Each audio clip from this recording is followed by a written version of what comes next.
Audio Jungle.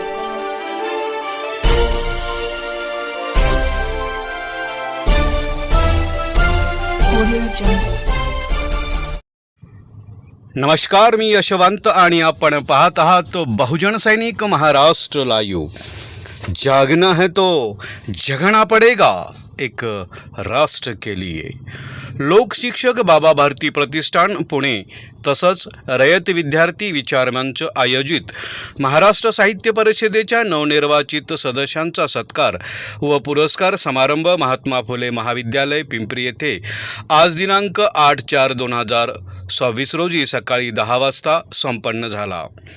या कार्यक्रमात प्रामुख्याने प्रमुख अतिथी डॉक्टर श्रीपाल सबनीस यांच्या शुभहस्ते हा कार्यक्रम संपन्न करण्यात आला. या कार्यक्रमाचे अध्यक्ष गिरीश प्रभुणे साहेब यांनी भूषवले, तर सत्कार मूर्तीमध्ये माननीय प्रदीप निफाडकर, राजन लाखे, प्रभाकर ओहाळ यांचा सन्मान व पुरस्कार देऊन गौरवण्यात आलं. या कार्यक्रमाचे निमंत्रक माननीय महेंद्र भारती तसेच मुख्य संयोजक प्राध्यापक डॉक्टर पांडुरंग भोसले असून संयोजन समितीमध्ये डॉक्टर प्राध्यापक संभाजी मलघे, उपप्राचार्य डॉक्टर सुहास निंबाळकर, उपप्राचार्य डॉक्टर संगीता अहिवाळे, उपप्राचार्य डॉक्टर कामयानी सुर्वे, प्राध्यापक डॉक्टर दत्तात्रय हिंगणे, प्राध्यापक संग्राम गोसावी, रवींद्र भारती, निमिष भारती तसेच अभिजित भोसले यांनी या कार्यक्रमास यशस्वी करण्यासाठी परिश्रम घेतलं. या कार्यक्रमाचे प्रास्ताविक प्राध्यापक डॉक्टर पांडुरंग भोसले यांनी कार्यक्रमाची पार्श्वभूमी समजावून सांगितली, तर प्राध्यापक सुहास निंबाळकर यांनी पाहुण्यांची ओळख करून दिली. या कार्यक्रमात डॉक्टर श्रीपाल सबनीस यांचे स्वागत बाबा भारती प्रतिष्ठानचे संस्थापक अध्यक्ष महेंद्र भारती यांनी केलं. तसंच या कार्यक्रमाचे अध्यक्ष गिरीश प्रभुणे साहेब यांचं स्वागत देखील प्राचार्य पांडुरंग भोसले यांनी केलं. तर साहित्यिक प्रभाकर ओहाळ यांचा सन्मान डॉक्टर श्रीपाल सबनीस यांच्या हस्ते करण्यात आला. तसेच राजन लाखे यांचा सन्मान देखील डॉक्टर श्रीपाल सबनीस यांच्या हस्ते करण्यात आला. तसेच प्रदीप निफाडकर यांचाही सन्मान डॉक्टर श्रीपाल सबनीस व गिरीश प्रभुणे यांच्या हस्ते करण्यात आला. सत्काराला उत्तर देताना साहित्यिक प्रभाकर ओहाळ म्हणाले की रयत शिक्षण संस्था शाळा जर वडगाव मावळमध्ये नसती तर मी आज या ठिकाणी पोहोचू शकलो नसतो. तसेच मराठी भाषाचा दर्जा व साहित्य विषयी प्रकाश टाकला. तसेच दुसरे सत्कारमूर्ती राजन लाखे सत्काराला उत्तर देताना म्हणाले की बाबा भारती प्रतिष्ठानचे कार्य खूप महान आहे. महाराष्ट्र साहित्य परिषदेचा इतिहास मांडून साहित्य चळवळीचा गौरव केला. तसेच तिसरे सत्कारमूर्ती प्रदीप निंबाळकर बोलताना म्हणाले की बाबा भारती प्रतिष्ठानच्या वतीने जो 1 लाख रुपयाचा धनादेश दिला आहे त्याबद्दल महेंद्र भारती यांचे आभार व्यक्त केलं. बाबा भारतीचे खूप मोठे काम आहे, त्यांची दखल महाराष्ट्र साहित्य परिषद नक्कीच घेईल अशी ग्वाही देतो. तसंच बाबा भारतीच्या नावाने जे काही करता येईल ते करण्याचा प्रयत्न आम्ही करू असंही आपल्या भाषणात म्हणाले. या कार्यक्रमाच्या मुख्य अतिथी डॉक्टर श्रीपाल सबनीस बोलताना पुढे म्हणाले की आज महाराष्ट्रात भोंदूबाबांचे प्रस्थ जास्तीत जास्त वाढत आहे. महाराष्ट्रातील संस्कृतीवर भोंदूबाबांचा अत्याचार चालू आहे आणि भोंदूबाबांच्या कारस्थानामध्ये जवळजवळ 40 आमदार म्हणजेच सगळ्याच पक्षाचे आमदार सामील असल्याची खंत त्यांनी व्यक्त केली.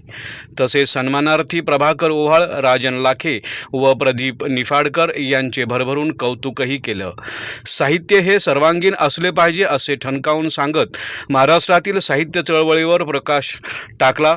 डावे व उजवे यांच्या वादात न पडता चांगला विचार घेऊन पुढे जावावे असंही त्यांनी आपल्या भाषणात सांगितलं.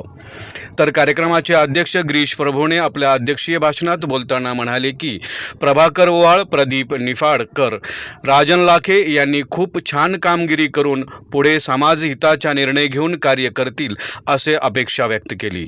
सध्या इंग्रजीचे प्रस्थ मोठ्या प्रमाणात वाढत असून मराठीचे शिक्षण कमी होत चालले आहे. आपल्या मराठी भाषेकडे लक्ष देऊन समाजातल्या शेवटच्या स्तरापर्यंत मराठी शिक्षण दिलं पाहिजे असंही आपल्या भाषणात बोलताना ते म्हणाले. तर शेवटी ॲडव्होकेट धमराज साळवे यांनी कार्यक्रमाची पार्श्वभूमी मांडल्या व सर्व सन्मानार्थी व प्रमुख अतिथी तसेच कार्यक्रमाचे अध्यक्ष यांचे आभार मानून हा कार्यक्रम समाप्त केला, अशी माहिती आमची पिंपरी चिंचवड शहर प्रतिनिधी यांनी दिली. सौ लक्ष्मीबाई गौरव पाटील अर्थात सौ उपवहिनी यांच्या प्रतिमांना मान्यवरांच्या हस्ते पुष्प अर्पण करून प्रतिमापूजन संपन्न होत आहे. 4 ऑक्टोबर 1919 रोजी साताऱ्याजवळील काले नावाच्या छोट्याशा खेडेगावात आदरणीय अण्णांनी या रयत शिक्षण संस्थेचे छोटेसे रोपटे एका वसतिगृहाच्या रूपाने लावले. आज या छोट्याशा रोपट्याचे 107 वर्षांच्या महाकाय वटवृक्षात रूपांतर झालेले आहे. या 107 वर्षांच्या कालखंडात अण्णांनी आणि सौ वहिनींनी पाहिलेले एक गोड स्वप्न सत्यात उतरताना आपण सर्वजण पाहत आहोत. हे स्वप्न म्हणजे या मराठी मातीतील अनाथ, शोषित, वंचित, बहुजन, शेतकरी आणि गोरगरिबांच्या मुलाबाळापर्यंत ही शिक्षणाची गंगा जाऊन पोहोचली पाहिजे. हा हजारो वर्ष दुर्लक्षित झालेला समाज शिक्षण मिळवून आत्मोठान प्राप्त झालेला. सर्वांना नमस्कार. पद्मभूषण डॉक्टर कर्मवीर गौरव पाटील, महात्मा फुले, सावित्रीबाई फुले, लक्ष्मीबाई गौरव पाटील, भारतरत्न डॉक्टर बाबासाहेब आंबेडकर, बाबा भारती या सर्वांना मनापासून मी विनम्र अभिवादन करतो. लोकशिक्षक बाबा भारती प्रतिष्ठान पुणे आणि रयत विद्यार्थी विचार मंच पिंपरी यांच्या पुढाकाराने आणि महाराष्ट्र साहित्य परिषद पुणे आणि महात्मा फुले महाविद्यालय मराठी विभाग यांच्या संयुक्त विद्यमाने आज या दिग्गज मान्यवरांच्या समोर त्यांच्याबरोबर आपल्याला संवाद साधण्याची संधी मिळते, तिची मनाची समाधानाची गोष्ट आहे. या कार्यक्रमाच्या निमित्तानं आदरणीय सबरीश साहेब जे आपल्या सर्वांना सातत्यानं वेगळ्या विषयांच्यावरती मार्गदर्शन करीत असतात, त्यांना मनापासून धन्यवाद देतो. आदरणीय गिरीशजी प्रभुणे काका जे समाजातील उपेक्षित अशा वंचित अशा घटकांच्यासाठी आयुष्यभर त्यांनी जे काम केलेलं आहे, सुमारे 46 वर्ष त्यांचं चालू आहे. 46 वर्षांपासून म्हणजे काळ एवढ्या मोठ्या म्हणजे सुमारे अर्धशतकाच्या दरम्यान उपेक्षितांच्यासाठी जे त्यांचं जे काम आहे ते काम अत्यंत लक्षवेधी आहे. भारत सरकारनं पद्मश्री पुरस्कार देऊन त्यांना सन्मानित केलेला आहे. एवढी दिग्गज मंडळी आपल्या बरोबर संवाद साधण्यासाठी आलेली आहे, त्यांना मनापासून धन्यवाद देतो.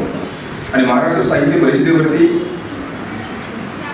नुकतेच या ठिकाणी निवडून आलेले आदरणीय निपाटकर सर, आदरणीय लाखे सर, आदरणीय पोहाळ सर या सर्व कार्यक्रमाच्या संयोजनामध्ये महत्त्वाची भूमिका असणारे महेंद्र भारती सर, आदरणीय धमराज साळवे सर, आदरणीय संतोष शिंदे सर आणि आपला सर्व या कार्यक्रमात आलेले पगार सर आहेत, अंकर सर आहेत, सौ निपाटकर मॅडम आलेले आहेत. आपल्या सर्वांचं मनापासून मी स्वागत करतो. आणि साहित्याच्या क्षेत्रामध्ये नवीन आलेलं जे काही नवनिर्वाचित सर्व मंडळ आहे त्यांनी मगाशी निपाटकर सरांनी सांगितलं की महाराष्ट्र साहित्य परिषद पुण्याची जी आहे त्याचा डायरेक्ट स्वरूपीचा आपला एमओयू आहे. आणि म्हणून आपण एक अतिशय महत्त्वाचा घटक म्हणून कोषाध्यक्ष म्हणून आमच्याकडे या कार्यक्रमाच्या निमित्तानं सन्मान स्वीकारण्यासाठी आला, आपल्याला मनापासून मी धन्यवाद देतो. आदरणीय लाटे सरांना मी या ठिकाणी विनंती करेन की आपले जे काही सामाजिक उपक्रम असतील, विशेषतः साहित्याच्या अनुषंगाने असलेले साहित्य उपक्रम असतील, त्या उपक्रमांच्या मध्ये आमचा महाविद्यालयाचा मराठी विभाग आणि सर्वच आमचे सहकारी अनेक आमच्या साहित्याच्यामध्ये कथा लिहिणारे आहेत, साहित्य कविता लिहिणारे आहेत, आर्ट्स असो, कॉमर्स असो, सायन्स असो, तर त्याही आपण या ठिकाणी सहभागी या सगळ्या प्रक्रियेमध्ये घेऊया. आपल्या सर्वांना या ठिकाणी सर्वांचं मनापासून स्वागत करतो. आपणा सर्वांच्या पुढच्या सगळ्या वाटचालीसाठी मनापासून शुभेच्छा देतो आणि थांबतो. धन्यवाद. धन्यवाद. यानंतर वाणिज्य विभागातील उपप्राचार्य प्रोफेसर डॉक्टर सुहास निंबाळकर यांना विनंती की त्यांनी आपल्या आजच्या कार्यक्रमाच्या प्रमुख पाहुण्यांचे आणि अध्यक्षांचा परिचय करून द्यावा. रयत शिक्षण संस्थेचे महात्मा फुले महाविद्यालय पिंपरी आज आपल्या महाविद्यालयात लोक शिक्षक बाबा भारती प्रतिष्ठान पुणे, महाराष्ट्र साहित्य परिषद पुणे, रयत शिक्षण संस्थेचे महात्मा फुले महाविद्यालय पिंपरी मधील मराठी विभाग आणि रयत विद्यार्थी मंच पुणे यांच्या संयुक्त विद्यमाने आज आपण महाराष्ट्र साहित्य परिषदेच्या नवनिर्वाचित सदस्यांचा सत्कार समारंभ आयोजित केलेला आहे। आजच्या या कार्यक्रमासाठी प्रमुख पाहुणे म्हणून सन्माननीय डॉक्टर श्रीपाल सबनीस साहेब उपस्थित आहेत। आजच्या या कार्यक्रमाचे अध्यक्ष थोर समाजसेवक पद्मश्री सन्माननीय गिरीशजी प्रभुणे काका या ठिकाणी उपस्थित आहेत। त्याचप्रमाणे आजच्या या कार्यक्रमासाठीचे जे सत्कारमूर्ती आहेत की नुकतंच महाराष्ट्र साहित्य परिषदेच्या निवडणुका झाल्या आणि या निवडणुकांमधून जे थोर साहित्यिक निवडून आले त्यापैकी प्रातिनिधिक स्वरूपामध्ये आपण या ठिकाणी सन्माननीय प्रभाकर ओबळ, सन्माननीय राजन लाखे सर आणि थोर प्रसिद्ध गझलकार प्रदीप निफाडकर सर यांचा सन्मान या ठिकाणी करणार आहोत। आजच्या या कार्यक्रमासाठी उपस्थित सर्व मान्यवर, साहित्यावर प्रेम करणारे आपण सर्वजण, आपणा सर्वांचं मी महाविद्यालयाच्या वतीने या ठिकाणी मनपूर्वक स्वागत करतो। आजच्या या कार्यक्रमात प्रमुख पाहुण्यांचा परिचय मी थोडक्यात करून देणार आहे, कारण खरं तर कार्यक्रमाची वेळ ही 10ची, परंतु थोडा विलंब झालेला आहे आणि त्यांचा परिचय त्यांच्या वक्तृत्वातून, त्यांच्या विचारातून आपल्याला होणार आहेच, परंतु एक सभेचा औपचारिकपणा म्हणून या ठिकाणी मी थोडक्यात परिचय करून देत आहे। आजच्या या कार्यक्रमाचे प्रमुख पाहुणे सन्माननीय डॉक्टर श्रीपाल सबनीस सर,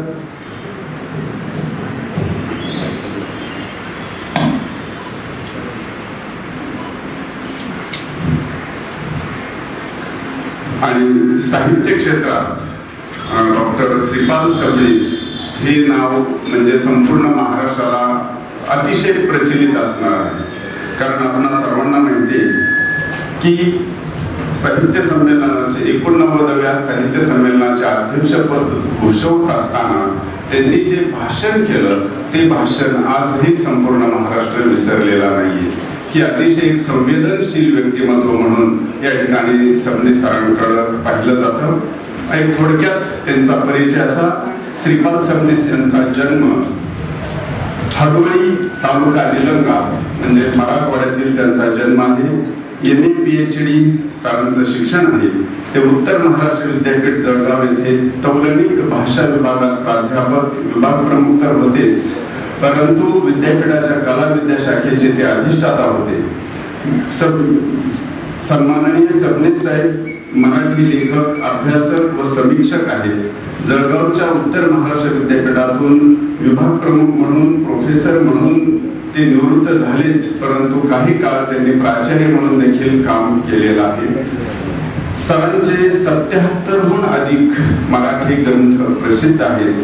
त्याचप्रमाणे महाराष्ट्रातील लेखक व कवींच्या कविता संग्रह, कादंबरी, नाटक, लेख संग्रह, स्तंभ लेखन संग्रह इत्यादीसाठी 508हून अधिक वाङ्मयीन पुस्तकांना त्यांच्या प्रस्तावना लाभलेल्या आहेत। महाराष्ट्रातील नामवंत नियतकालिकात विविध विषयावर त्यांचे अनेक लेख प्रसिद्ध झालेले आहेत। आणि मग मी आता नुकताच उल्लेख केला त्याप्रमाणे 89व्या अखिल भारतीय मराठी साहित्य संमेलनाचे अध्यक्षपद भूषविल्यानंतर संपूर्ण महाराष्ट्रातच नव्हे तर महाराष्ट्राच्या बाहेर देखील त्यांनी जवळपास 1000हून अधिक व्याख्याने दिलेली आहेत। असे एक प्रचंड अभ्यासू, संवेदनशील आणि संपूर्ण महाराष्ट्राचा सर्व दृष्टिकोनातून अभ्यास करणारे व्यक्तिमत्व या ठिकाणी लाभलेले आहे। आपण सर्वजण टाळ्यांच्या गजरात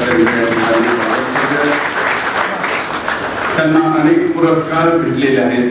ते जर पुरस्कार वाचले तर त्यांची संख्या खूप आहे, 33 पेक्षा जास्त पुरस्कार आहेत। वेगवेगळ्या विषयावर त्यांच्या विषयांची मांडणी खूप महत्वाची आहे, असे प्रमुख पाहुणे या ठिकाणी लाभलेले आहेत। त्यानंतर आजच्या या कार्यक्रमाचे अध्यक्ष पद्मश्री सन्माननीय गिरीशजी प्रभुणे काका, की एखाद्या व्यक्तीकडे पाहिल्यानंतर त्या व्यक्तिमत्वाची ओळख आपोआप होते। खरं तर त्यांचा परिचय करून देण्याची तशी खरी आवश्यकता नाहीये, कारण प्रभुणे सर देखील एक महाराष्ट्रातील थोर समाजसेवक आहे आणि एक ऋषितुल्य व्यक्तिमत्व म्हणून अतिशय आदराने त्यांच्याकडे पाहिलं जातं। सरांचा 1952 मध्ये पुणे येथे जन्म झाला त्यानंतर त्यांचं प्राथमिक माध्यमिक शिक्षण इस्लामपूरला झालेलं. त्याचप्रमाणे आपल्या रयतशी देखील काही काळ त्यांचा संपर्क आलेला आहे. रयतविषयी अण्णांविषयी अतिशय आदर असणारं हे व्यक्तिमत्व आहे आणि म्हणूनच 1970 सालापासून सामाजिक क्षेत्रात केलेल्या कार्याची दखल घेऊन केंद्र सरकारने त्यांना 2021 मध्ये सामाजिक क्षेत्रातील कार्याचा बहुमान म्हणून पद्मश्री या पदाने त्यांना बहुमान केलेले आहे. आपण काकांचे या ठिकाणी स्वागत करत आहोतच. खरं तर माणूस कुठे जन्माला यावा हे आपल्या हातात नाही, परंतु आपण कुठे कार्य करावं हे मात्र आपल्या हातात आहे. की एका चांगल्या कुटुंबात जन्माला येऊन एक शिक्षण घेऊन खूप चांगले प्रभुणे काका करू शकले असते, परंतु संपूर्ण हयात त्यांनी भटक्या विमुक्त समाजासाठी केली. की जो समाज शिक्षणापासून दूर आहे, वंचित आहे आणि त्यांना शिक्षणाच्या प्रवाहात घेऊन येण्याचं खूप मोठं कार्य केलेलं आहे. आपण पाहतो समाजामध्ये विचारवंत खूप असतात, परंतु कृतीशील विचारवंतांची कमतरता आहे. आपल्यालाही वाटतं की असं झालं पाहिजे, तसं झालं पाहिजे, हा बदल झाला पाहिजे, परंतु आपण फक्त आपल्याला ते वाटत असतं, आपण त्यासाठी कृती करत नाही. परंतु प्रभुणे काका हे एक कृतीशील समाजसेवक आहे. प्रत्यक्ष पारधी समाजाच्या पालावर जाऊन त्यांना शिक्षणासाठी प्रवृत्त करून चिंचवड सारख्या शहरामध्ये एक अशा समाजाच्या विद्यार्थ्यांसाठी वसतिगृह सुरू करतात. भटक्या विमुक्तांसाठी त्यांनी अनेक आश्रमशाळा सुरू केलेल्या आहेत आणि म्हणजेच आम्हाला त्यांच्याविषयी आदर वाटतो की जसं कर्मवीर भाऊराव पाटलांनी खेड्यापाड्यात जाऊन शाळा सुरू केल्या, गोरगरिबांच्या मुलांना शिकवलं, त्याच्याही पुढे जाऊन प्रभुणे काकांनी भटक्या विमुक्त की जे शिक्षणापासून कोसो दूर होते, शिक्षणाचा गंधही नाही, अशा समाजाला त्यांनी शिक्षणाच्या प्रवाहामध्ये घेऊन आलेले आहेत. पुनश्च एकदा आपण प्रभुणे काकांचं महाविद्यालयाच्या वतीने स्वागत करूया. त्याचप्रमाणे आजचे जे सत्कार मूर्ती आहेत त्यांचा सन्मान करताना त्यांचा अतिशय व्यवस्थित परिचय करून दिला जाईल. अन्नदा परिचयामध्येच बराचसा वेळ वाया जाईल असं न होता मी या ठिकाणी थांबतो. पुढेच एकदा महाविद्यालयाच्या वतीने आपणा सर्वांचं स्वागत करतो. धन्यवाद. जय हिंद, जय कर्मवीर. धन्यवाद सर. अतिथी देवो भव या आपल्या भारतीय संस्कृतीनुसार आपल्याकडे आलेल्या अतिथींचे स्वागत करणे ही आपली परंपरा आहे. आपल्या आजच्या कार्यक्रमाचे प्रमुख पाहुणे माननीय डॉक्टर श्रीपाल सबनीस सर यांचे स्वागत लोकशिक्षक बाबा भारती प्रतिष्ठानचे संस्थापक अध्यक्ष आणि आजच्या कार्यक्रमाचे निमंत्रक माननीय महेंद्र भारती सर यांनी करावे अशी मी त्यांना विनंती करतो. आजच्या कार्यक्रमाचे प्रमुख पाहुणे आदरणीय डॉक्टर श्रीपाल सबनीस सर यांचा सत्कार या ठिकाणी संपन्न होत आहे. महात्मा फुले स्नेहवस्त्र महाविद्यालयाचे वार्षिक नियतकालिक शालमली ग्रंथफेट आणि गुलाब पुष्प देऊन हा सत्कार या ठिकाणी संपन्न होत आहे.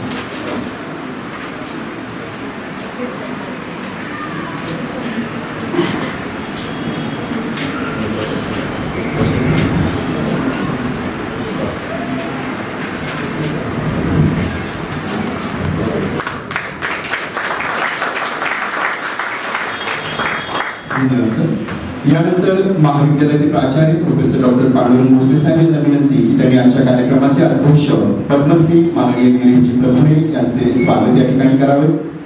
महात्मा फुले स्नेहवस्त्र महाविद्यालयाचे वार्षिक नियतकालिक शालमली ग्रंथ आणि गुलाब पुष्प हा सोहळा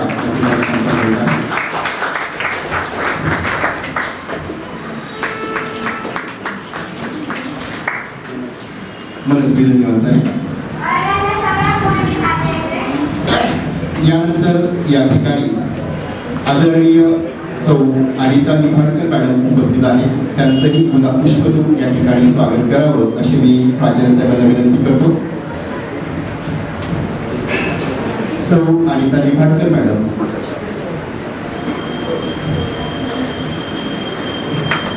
यानंतर श्री गोविंद खामकर सर या ठिकाणी उपस्थित आहेत. त्यांचंही गुलाब पुष्प देऊन या ठिकाणी स्वागत करायचं. आदरणीय भारती सरांच्या हस्ते स्वागत होत आहे. प्राचार्य डॉक्टर अशोक कुमार बगारिया सर या ठिकाणी उपस्थित झालेले आहेत. त्यांचंही स्वागत सरांनी करावं अशी मी त्यांना विनंती करतो.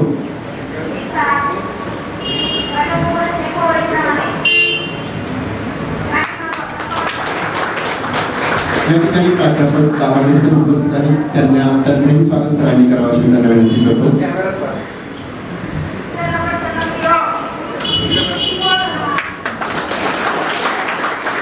विद्यार्थी विचार मंचाचे अध्यक्ष आदरणीय ॲडव्होकेट धर्मराज साबळे सर यांचंही स्वागत सरांनी करावं अशी त्यांना विनंती करतो.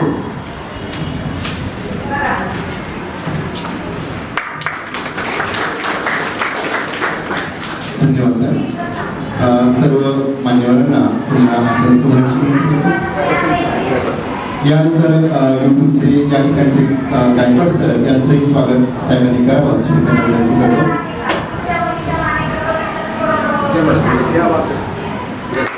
आणि मॅडम कृपया आपण आपला सत्कार या ठिकाणी करावा.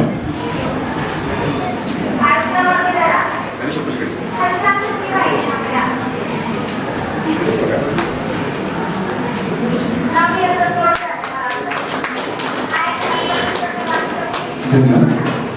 मी आपल्या आजच्या कार्यक्रमाचे प्रमुख पाहुणे आदरणीय डॉक्टर श्रीपाल सबनीस सर आणि अध्यक्ष पद्मश्री डॉक्टर गिरीश प्रभू सर यांना विनंती करतो की त्यांनी आदरणीय प्रभाकर ओवळ सर यांचा सत्कार या ठिकाणी करावा.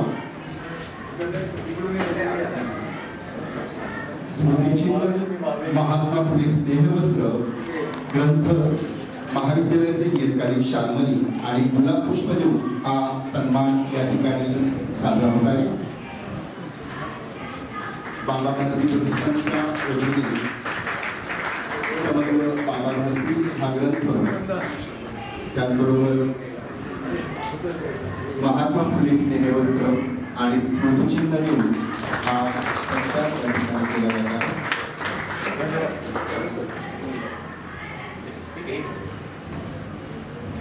धन्यवाद.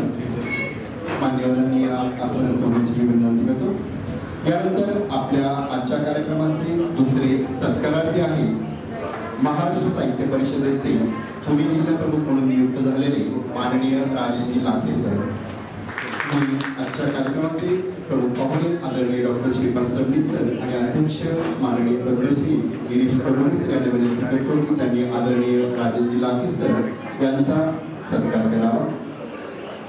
महात्मा फुले स्नेहवस्त्र, स्मृतिचिन्ह, ग्रंथ, महाविद्यालयाचे नियतकालिक शालमली आणि गुलाब पुष्प हा सत्कार या ठिकाणी संपन्न होत आहे.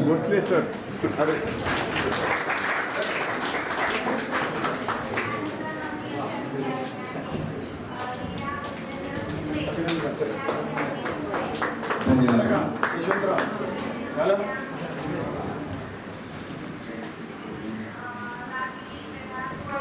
यानंतर आपले पुढील सत्कारार्थी आहे महाराष्ट्र साहित्य परिषदेचे कोषाध्यक्ष म्हणून नियुक्त झालेले माननीय प्रदीपजी निफाडकर सर. मी आपल्या कार्यक्रमाचे प्रमुख पाहुणे आदरणीय डॉक्टर श्रीपाल सबनीस सर आणि पद्मश्री माननीय गिरीश प्रभू काका यांना विनंती करतो की त्यांनी आदरणीय प्रदीपजी निफाडकर सर यांचा सत्कार करावा. महात्मा फुले स्नेहवस्त्र, स्मृतिचिन्ह, ग्रंथभेद आणि महाविद्यालयाचे नियतकालिक शालमली देऊन या ठिकाणी हा सत्कार संपन्न होत आहे.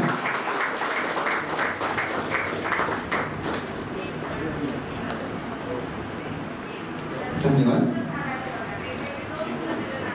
यानंतर लोकशिक्षक बाबा भारती यांचे जन्मशताब्दी निमित्त या ठिकाणी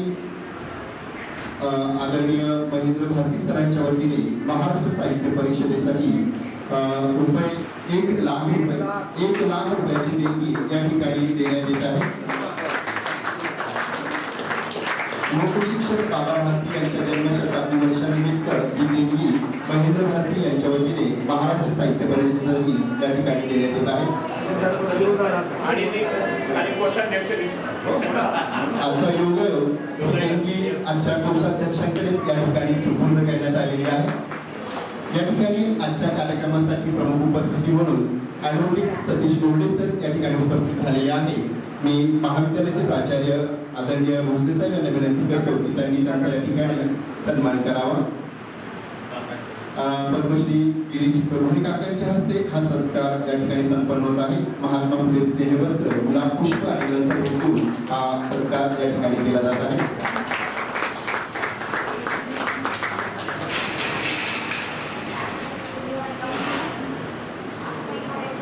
धन्यवाद.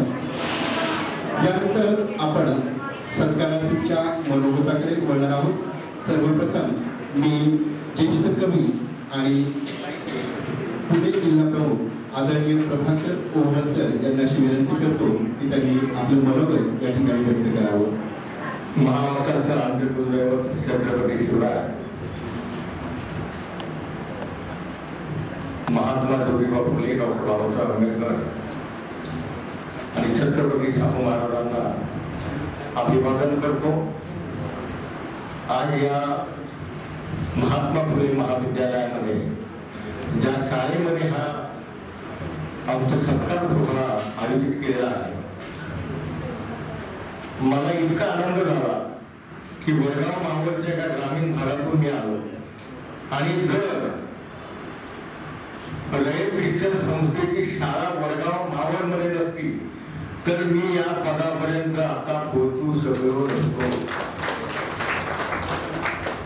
जाणीवा आणि निनिवाचा भाग आणि कष्टातून कसं निर्माण व्हायचं, कारण आम्हाला एक शिक्षक होते आणि ते शिक्षकांनी मला रोज काहीतरी लिहून आणायला सांगितलं आणि म्हणून मी लिहित गेलो, लिहिता झालो, वाचता झालो. आज या कार्यक्रमाच्या निमित्तानं आदरणीय माझे गुरुवर्य आणि अखिल भारतीय 89व्या साहित्य संमेलनाचे अध्यक्ष श्रीपाद सबनीस सर,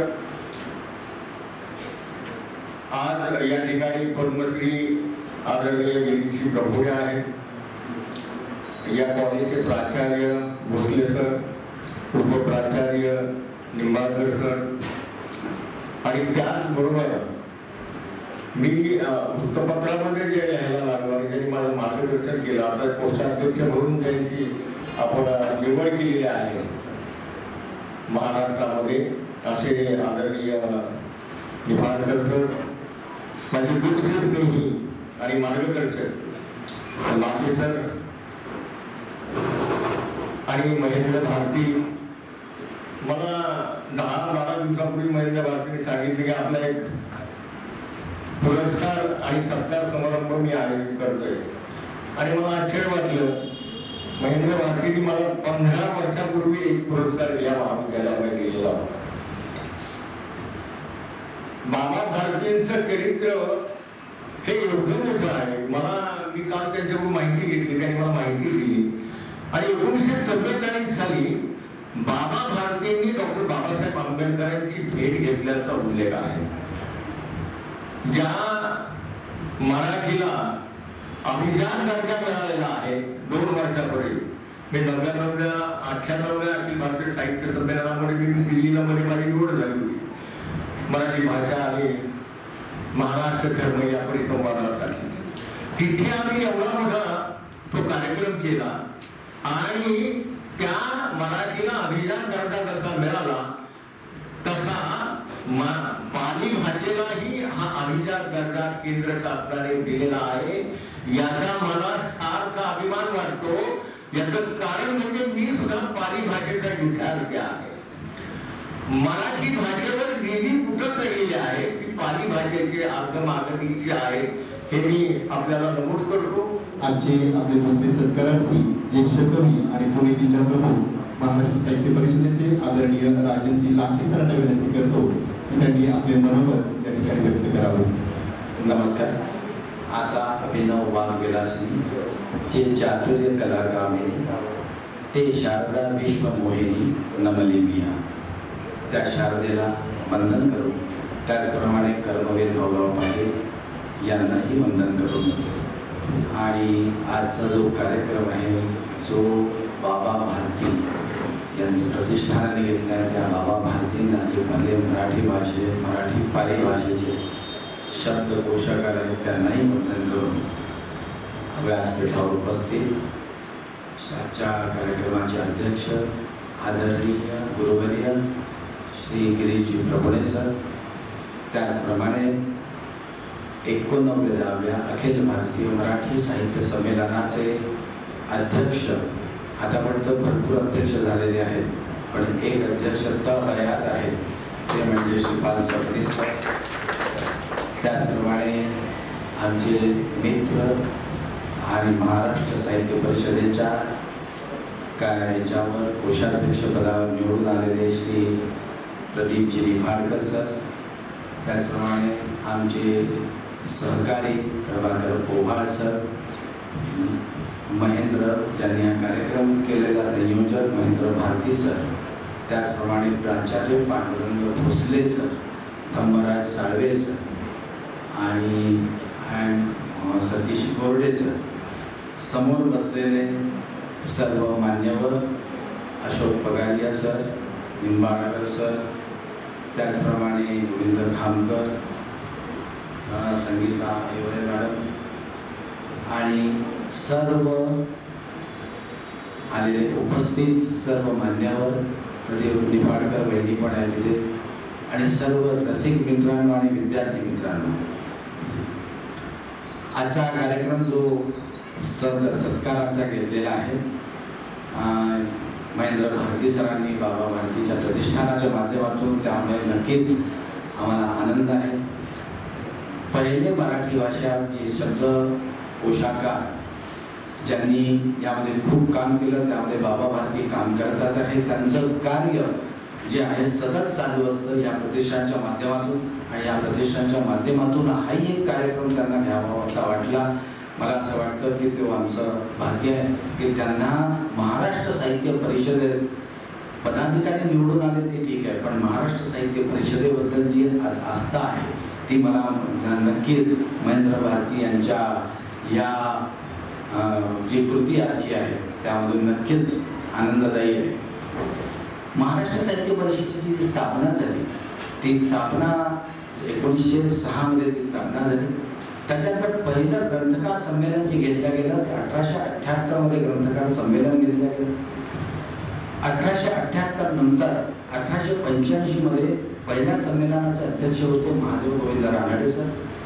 दुसऱ्या संमेलनाचे अध्यक्ष 1885 मध्ये होते कृष्णशास्त्री राजवाडे. त्यानंतर 1905 मध्ये तिसरं संमेलन घेतलं होतं, त्यावेळेला रघुनाथ करंदीकर सर. तर अशी ही परंपरा आहे ज्या वेळेला ग्रंथ 1878 पासून ते आज 2026 ही जी परंपरा आहे, पहिलं संमेलन, दुसरं संमेलन, तिसरं संमेलन, त्यावेळेला 45वं संमेलन जे झालं ते कुसुमाग्रज त्याचे अध्यक्ष होते. त्यानंतर जे गदी माडगुळकर अध्यक्ष होते, शंकरराव खरात होते. ही जी मंडळी आहे ही मंडळी एक साहित्य प्रतिभावंत मंडळींची जी मादियाई आहे या महाराष्ट्र साहित्य परिषदेला लाभलेली आहे. रयत विद्यार्थी विचार मंचाशी या ठिकाणी परस्पर सामंजस्य करार अर्थात MOU हा गेल्या काही वर्षांपासून त्या ठिकाणी झालेला आहे आणि महाराष्ट्र साहित्य परिषद आणि रयत विद्यार्थी विचार मंचाच्या वतीने या ठिकाणी महाविद्यालयात अनेक साहित्यविषयक उपक्रम सतत घेतले जात असतात. यानंतर प्रसिद्ध गझलकार आणि नवनिर्वाचित कोषाध्यक्ष आदरणीय प्रदीपजी निफाडकर सर यांना विनंती करतो त्यांनी आपलं मनोगत त्या ठिकाणी व्यक्त करावं. आदरणीय मंच आणि आपण सर्वजण, मी सगळ्यांची नावं घेतच नाही. ओवाळ आणि लाखे यांनी जेवढी नावं घेतली तेवढ्या सगळ्या नावाशी मी सहमत आहे, त्यामुळे ती सगळी नावं न घेता मी माझ्या भाषणाला सुरुवात करतो. या सत्काराला खरं तर पिंपरी आणि चिंचवडकरांचं माझ्यावर खूपच प्रेम आहे. हा पिंपरी निवडून आल्यानंतरचा पिंपरी आणि चिंचवड मधला तिसरा सत्कार आहे माझा.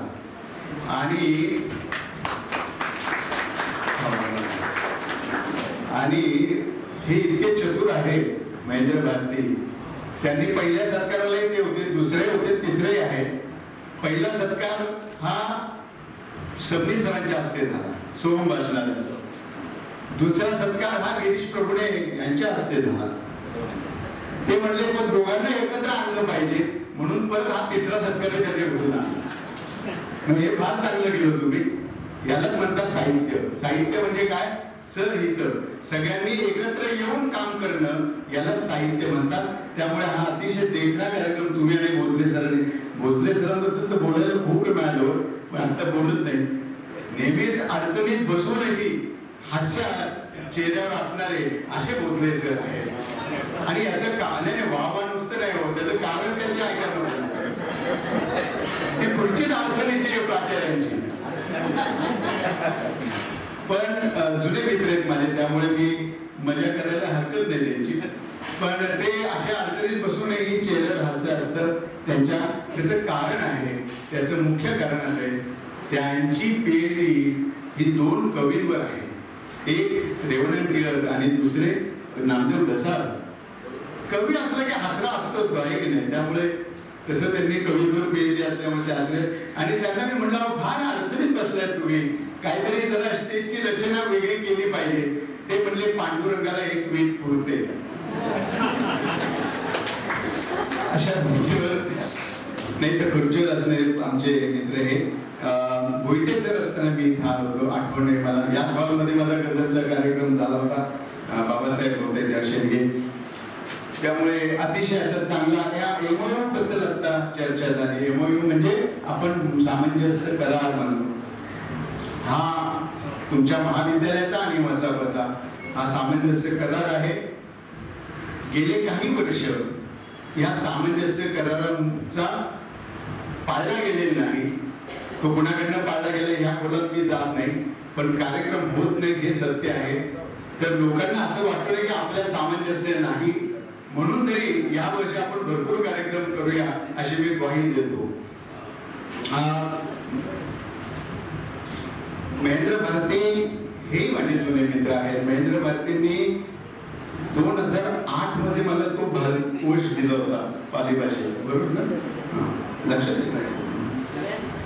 आणि तो कोश वाचून मी हैराण झालो होतो, कारण पाली भाषेचा हा पहिला मला वाटतं पहिला काय शेवटचाच कोश आहे. तसा नंतर कुणी केलाच नाही. त्यामुळे आधी केला नाही, नंतरही केला नाही. खरं तर भर घालायची आता जरूर आहे, निवडून नवी आवृत्ती काढायची जरूर आहे, पण ते नंतर बोलू आपण. पण बाबा भारतींनी एवढं मोठं कार्य केलेलं आहे. मी तो कोश नेहमी माझ्या उपयोगात येतो, कारण माझं जे कोश वाङ्मय आहे, यांनी सगळ्यांनी माझ्या घरी आलेले आहेत. माझ्या पुस्तकांची, माझी स्वतःची 10,000 पुस्तकांची लायब्ररी यांनी बघितलेली आहे. त्यामध्ये दिमाखानं तो तळपतो आहे असा तो कोश आहे, एवढं नक्कीच. अजून एक नातं तुमचं आमचं असं ती सांगतो. बाबा भारती हे भंते सुरे सर यांना मानायचे आहे ना. आणि ते कोण होते? हे भंते होते नाही. पुढची गोष्ट सांगतो तुम्हाला. हे आमचे जे गुरु आहेत सुरेश भट, यांना बौद्ध धर्माची दीक्षा देणारे तेच भंते होते. त्यामुळे तुमचं आमचं नातं एका आजोबाचं आहे, एका परंपरेत आपण आलेलो आहोत. अशा बाबा भारतींनी केला. आणि बाबा भारतींनी जो कोश केला ना, तुम्ही बघण्यासारखा आहे तो कोश. तुम्ही जर बघितला नसेल, महाविद्यालयात असेलच तो, पण बघितला नसेल तर ह्या आजकालच्या मुलांनी बघायला पाहिजे, कारण ही आपली परंपरा आहे. पाली भाषा ही दत्तवामन पोद्दारांनी सांगितलं, मी नाही सांगत. दत्तवामन पोद्दार असं म्हणालेले आहे की जितका आपण संस्कृत भाषेला न्याय देतो, जितका आपण संस्कृत भाषा महत्वाची मानतो, तेवढीच पाली भाषा मांडली पाहिजे. हे दत्तवामन पोद्दारांचं वाक्य आहे. आणि ह्या कोशामध्ये तुम्ही जर गेला ना, खूप गमती सापडते तुम्हाला. म्हणजे उदाहरण सांगतो मी तुम्हाला. एक हसन नावाचा शब्द येत आहे. हसन ह्या शब्दाचा अर्थ काय? साधारणतः आपण शेख हसन वगैरे असंच म्हणतो, नाही का? पण हसन ह्या शब्दाचा अर्थ आहे पाली भाषेत हास्य. आज तुम्ही मला वाटलं खरं पत्रिकेवर तुम्ही हे शब्द लिहायला पाहिजे होते. पट्टीपूजन असा शब्द लिहायला पाहिजे, म्हणजे सन्मान. पतीपूजन नाही, पट्टीपूजन, बरं का? पट्टीपूजन म्हणजे सन्मान. असे शब्द आपण वापरले पाहिजे रोजच्या. कारण आपली मराठी भाषा इतकी समृद्ध आहे ना, म्हणजे सगळ्या बोली भाषांचा जर एकत्र कोश केला, आणि तू करत नाही पण तू करायचा प्रयत्न आपण करू, पण सगळ्या महाराष्ट्रातल्या बोली भाषांचा जर कोश केला तर असे निवडक आणि छान शब्द आपल्याला खूप मिळतील. आपण पटकन म्हणतो पंखाला, पण पंख्याला किती शब्द पाली भाषेत सुंदर आहे. विजनी असा शब्द आहे, विजन यापासून आलेला, खिडकी यापासून आलेला विजनी शब्द आहे. त्यामुळे असे चांगले शब्द असलेला तो कोश. मी राजकीय भाष्य कधी करत नाही, पण तुम्हाला समजतदार तुम्ही आहात. तो कोश 1985च्या पूर्वीचा आहे. त्यामुळे तो काढावा यासाठी प्रयत्न करणारे यदी फडके होते, आणि त्याला प्रस्तावना दमा निरंजनांनी लिहिली, ज्यांची जन्मशताब्दी आता सुरू होत आहे. त्यामुळे एक अतिशय आपल्या मराठी संस्कृतीचं प्रतीक, एक चांगलं प्रतीक म्हणून त्या कोशाकडे खरं तर बघायला पाहिजे. त्यांनी जो धनादेश दिला 1 लाखात ते चुकून 10,000 नाही म्हणले, त्यांना 10 आकडा म्हणलं तर ते थांबले होते, तुमच्या लक्षात नाही आलं, त्यांना 10 लाख म्हणायचं होतं. बरोबर आहे सर? हा, पण ते 1 लाख नाही, ते काय हरकत नाही, नंतर 9 लाख द्या, काय हरकत नाही. मी निवडून येण्यापूर्वी, निवडून आल्यानंतर नाही, निवडून येण्यापूर्वी मी जाहीर केलेलं होतं, मी सत्कार स्वीकारणार नाही. का नाही स्वीकारणार? सत्कार स्वीकारायचं म्हणजे काय काय होतं? ठीक आहे, ते प्रेमाने बोलवतात, श्रीफळ देतात, हे देतात. आता ते तुम्ही एवढं मोठं दिलेलं काय ते स्मृतिचिन्ह, माझं गरीबाचं घर आहे, लहान आहे, एवढं ठेवायला आता जागाच नाही माझ्याकडे, तेव्हा कुठे ठेवायचा हा पुन्हा प्रश्न येतो. पण मी तेव्हा असं लिहिलं होतं की मला 2 गोष्टी तुम्ही सत्काराला द्या, तर मी येईल सत्काराला. आणि त्या 2 गोष्टी कोणत्या होत्या? एक ती म्हणजे तुम्ही एक चांगली योजना द्या, कारण मसाप महाराष्ट्र साहित्य परिषद ही तुमची परिषद आहे, ही निफाडकरांची नाही, लाखेंची नाही, ओवाळांची नाही, ही तुमची परिषद आहे. तुम्ही आमच्याकडनं काम करवून घ्यायचं आहे, करू नये, करवून घ्यायचं आहे. त्यामुळे तुम्ही योजना द्या, आणि नसेल द्यायची योजना तर आमच्या साहित्य परिषदेला निधी, कारण कोशाध्यक्ष दुसरं काय बघणार, निधीच बघणार. आणि महेंद्र भारतीने मला फोन करून सांगितले की आम्ही 1 लाखाचा धनादेश त्या दिवशी तुम्हाला देऊ, तुम्ही या. मी चटकन निघून आलो, धावतच आलो. त्यामुळे त्यांनी जो चेक दिला त्याबद्दल त्यांचं एकदा परत टाळ्यामधून आपण कौतुक करूया. त्या चेकवर त्यावर आपण चर्चा करू आणि चांगले कार्यक्रम काय बाबा भारतीयांच्या नावाने काय चांगलं आपल्याला करता येईल त्याप्रमाणे मसापामध्ये आपण करूच. चेक दिल्यानंतर मी लगेच बघितला सही आहे का नाही यांची. नाही, घटना सांगतो तुम्हाला. दादा कोणके आहेत ना, दादा कोणके आपले, त्यांचे लेखक होते वसंत सबनीस, बरं का, वसंत सबनीस त्यांचे लेखक होते.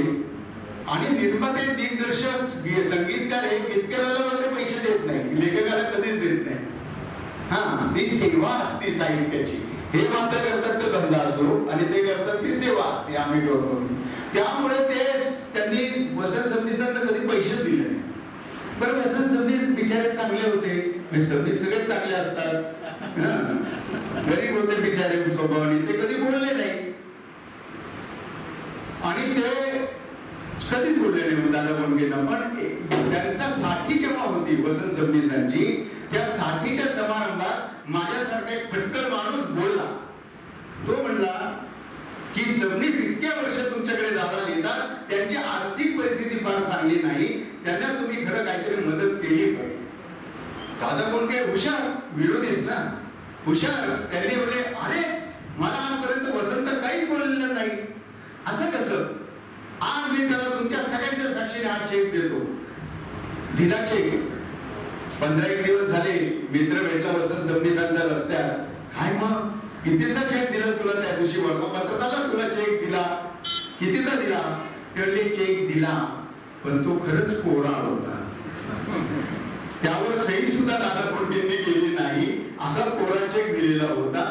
त्यामुळे असं नाही, हे मी पहिलं तपासून बघितलं. पण तुम्ही रक्कम टाकलेली आहे, तर तुमचे धन्यवाद. खूप बोलण्यासारखं आहे. मसापत काय काय करणार आहे हेही सांगण्यासारखं आहे, पण ते आता सांगून उपयोग नाही, कारण आम्ही करून दाखवू. त्यामुळे मी इथेच थांबणार आहे, कारण माझ्यानंतर तुम्हाला जी 2 भाषणं मुख्य ऐकायची ती मलाही ऐकायची. कारण सबनीस सरांचं परवा सत्काराचं भाषण झालं, त्यांना मी म्हटलं की मी हे सर, ते म्हणले एक सत्कार स्वीकारावाच लागेल तुला, आणि त्यांनी त्यांची शाल मला दिली. मी पण भाग, मी त्यांना म्हटलं तुमची सही करून शालीवर द्या, आणि ती सही करून मी शाल ठेवलेली आहे, जपून ठेवलेली आहे कायमस्वरूपी. असं या दोघांचं. आणि गिरीश प्रभुजींचं तर काय बोलायचं, त्यांचं ऋषितुल्य व्यक्तिमत्व आहे, आणि त्यांचं भाषणही तुम्ही ऐकणार आहात थोड्या वेळाने. त्यामुळे अशा दिग्गजांची भाषण असताना आपण जास्त बोलू नये, म्हणून मी थांबतो. पुन्हा एकदा भोसले सर, भारती यांच्या आभार मानतो आणि रजा घेतो.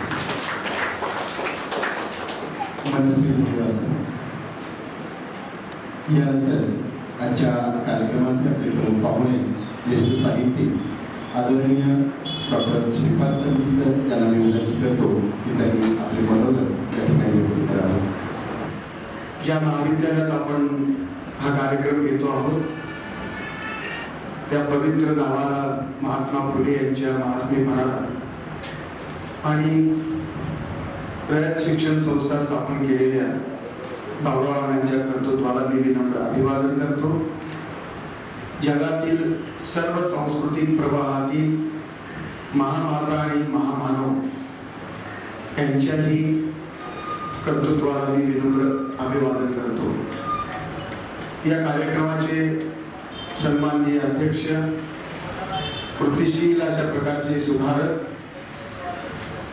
आमचे गिरीश काका प्रभुणे, या महाविद्यालयाचे उपक्रमशील आणि रेव्हरंड टिळक आणि नामदेव ढसाळांना PhDच्या रूपाने न्याय देणारे प्राचार्य पांडुरंग भोसले, बाबा भारतीच्या विचारावरती सबंध महाराष्ट्रभर जनजागरण करणारे त्यांचे चिरंजीव आणि 1 लाख रुपयाचा धनादेश महाराष्ट्र साहित्य परिषदेला देऊन आपल्या वडिलांच्या विचाराची स्मृती जागवणारे सन्माननीय महेंद्र भारती, या कार्यक्रमामध्ये ज्यांचा सन्मान झाला ते पिंपरी चिंचवडच्या शहराचा सांस्कृतिक आणि साहित्यिक चेहरा, एक भरीव अशा प्रकारचं मूल्यात्मक साहित्यिक योगदान देणारे कवी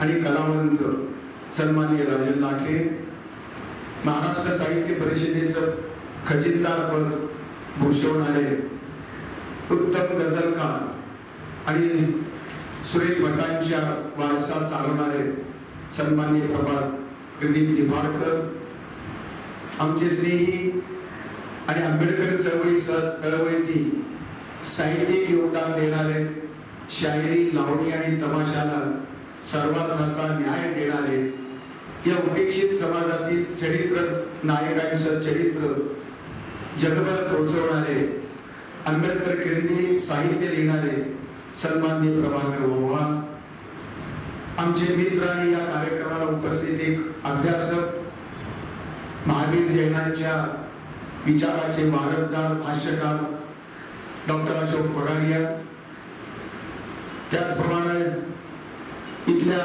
बहुजन चॅनलचे यशवंत गायकवाड, बिराजदार ताई, आमचे स्नेही प्राध्यापक प्रभाकर दाभाडे, डॉक्टर निंबाळकर, गंगराज साळवे, त्याचबरोबर सौभाग्यवती निफाडकर ताई, ॲडव्होकेट सतीश गोरडे, गोविंदजी, आमचे डॉक्टर डहाळे, ज्यांचं संगीताचं प्रेम अत्यंत आपलातून येत असताना अत्यंत सुंदर नाट्यगीता मी ऐकली आणि त्यांचा सहवास आम्हाला मिळाला, ते डॉक्टर डहाळे.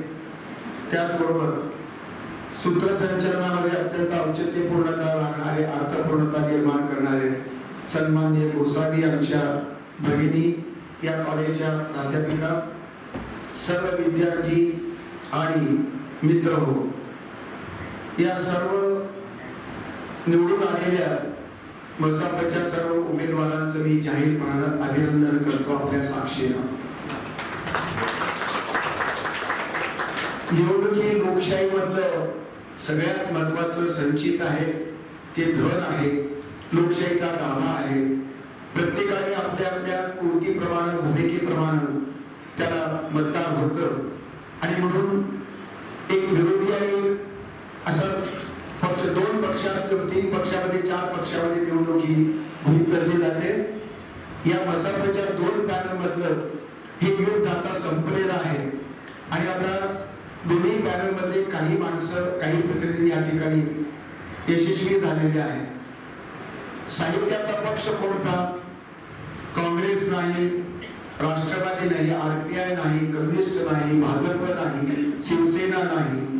साहित्याचा पक्ष सत्याचा पक्ष असतो आणि म्हणून निवडून आलेल्या सर्व उमेदवारांच्या संदर्भात ही सत्याची बांधिलकी स्वीकारणं, सत्याच्या निष्ठा जपणं, संघटना त्यावरती बेतणं, संघटनात्मक कार्य त्यामध्ये करणं आणि त्या अनुषंगाने साहित्याची सेवा बजावणं हे अत्यंत महत्वाचं अशा प्रकारचं काम आहे. विरोध होता पण विरोध संपतो. लोकशाहीमध्ये हेच वैशिष्ट्य आहे. ही सांस्कृतिक लोकशाही बळकट करण्याचं साहित्य परिषदेच्या उमेदवारांवरती अवलंबून आहे. आणि म्हणून मतभेद बाजूला ठेवून विचारक मतभेद असू शकतात, असतीलही, पण आता जे दोन पॅनलचे मतभेद आहेत ते मात्र मला योग्य वाटत नाही. आणि तशा प्रकारची एकरूपता, अद्वैत अशा प्रकारची तादात्म्यता या दोन्ही पॅनलच्या एकत्र आलेल्या या उमेदवारांमध्ये मला दिसते आणि ते महत्वाचं आहे. आज महाराष्ट्र संस्कृतीला भोंदू बाबांचं आव्हान मिळालेलं आहे. महाराष्ट्र संस्कृतीवरती भोंदू बाबाचा अत्याचार चालू आहे आणि भोंदू बाबाच्या कारस्थानामध्ये जवळजवळ 40 आमदार वेगवेगळ्या सगळ्या पक्षांचे सामील असल्याचं कळतं. हे जर खरं असेल तर ती अत्यंत भयानक अशा प्रकारची अवस्था आहे.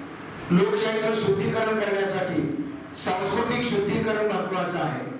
धर्माचा गैरवापर करणारी भोंदू प्रवृत्ती, ती भोंदू असो, खराची असो, तुमच्या तलवार बाबाची असो, नांदेडच्या बाबाची असो की तुमच्या वैद्य बाबाची असो, बायकांना तू राधा मी कृष्ण, तू पार्वती मी शंकर अशा प्रकारची भूल तापात देऊन त्यांना मिसप्राईज करून त्यांना फसवणं, लैंगिक अत्याचार करणं, त्याचे ब्लॅकमेलिंग करणं, त्यांच्या आधार कार्डावर सोसायटीचे सभासद निर्माण करणं, 1.5 ते 2,000 कोटीचा घोटाळा करणं, प्रॉपर्टी जमा करणं, हे तर मंत्र्याला लाजवेल अशा प्रकारचा भ्रष्टाचार आहे.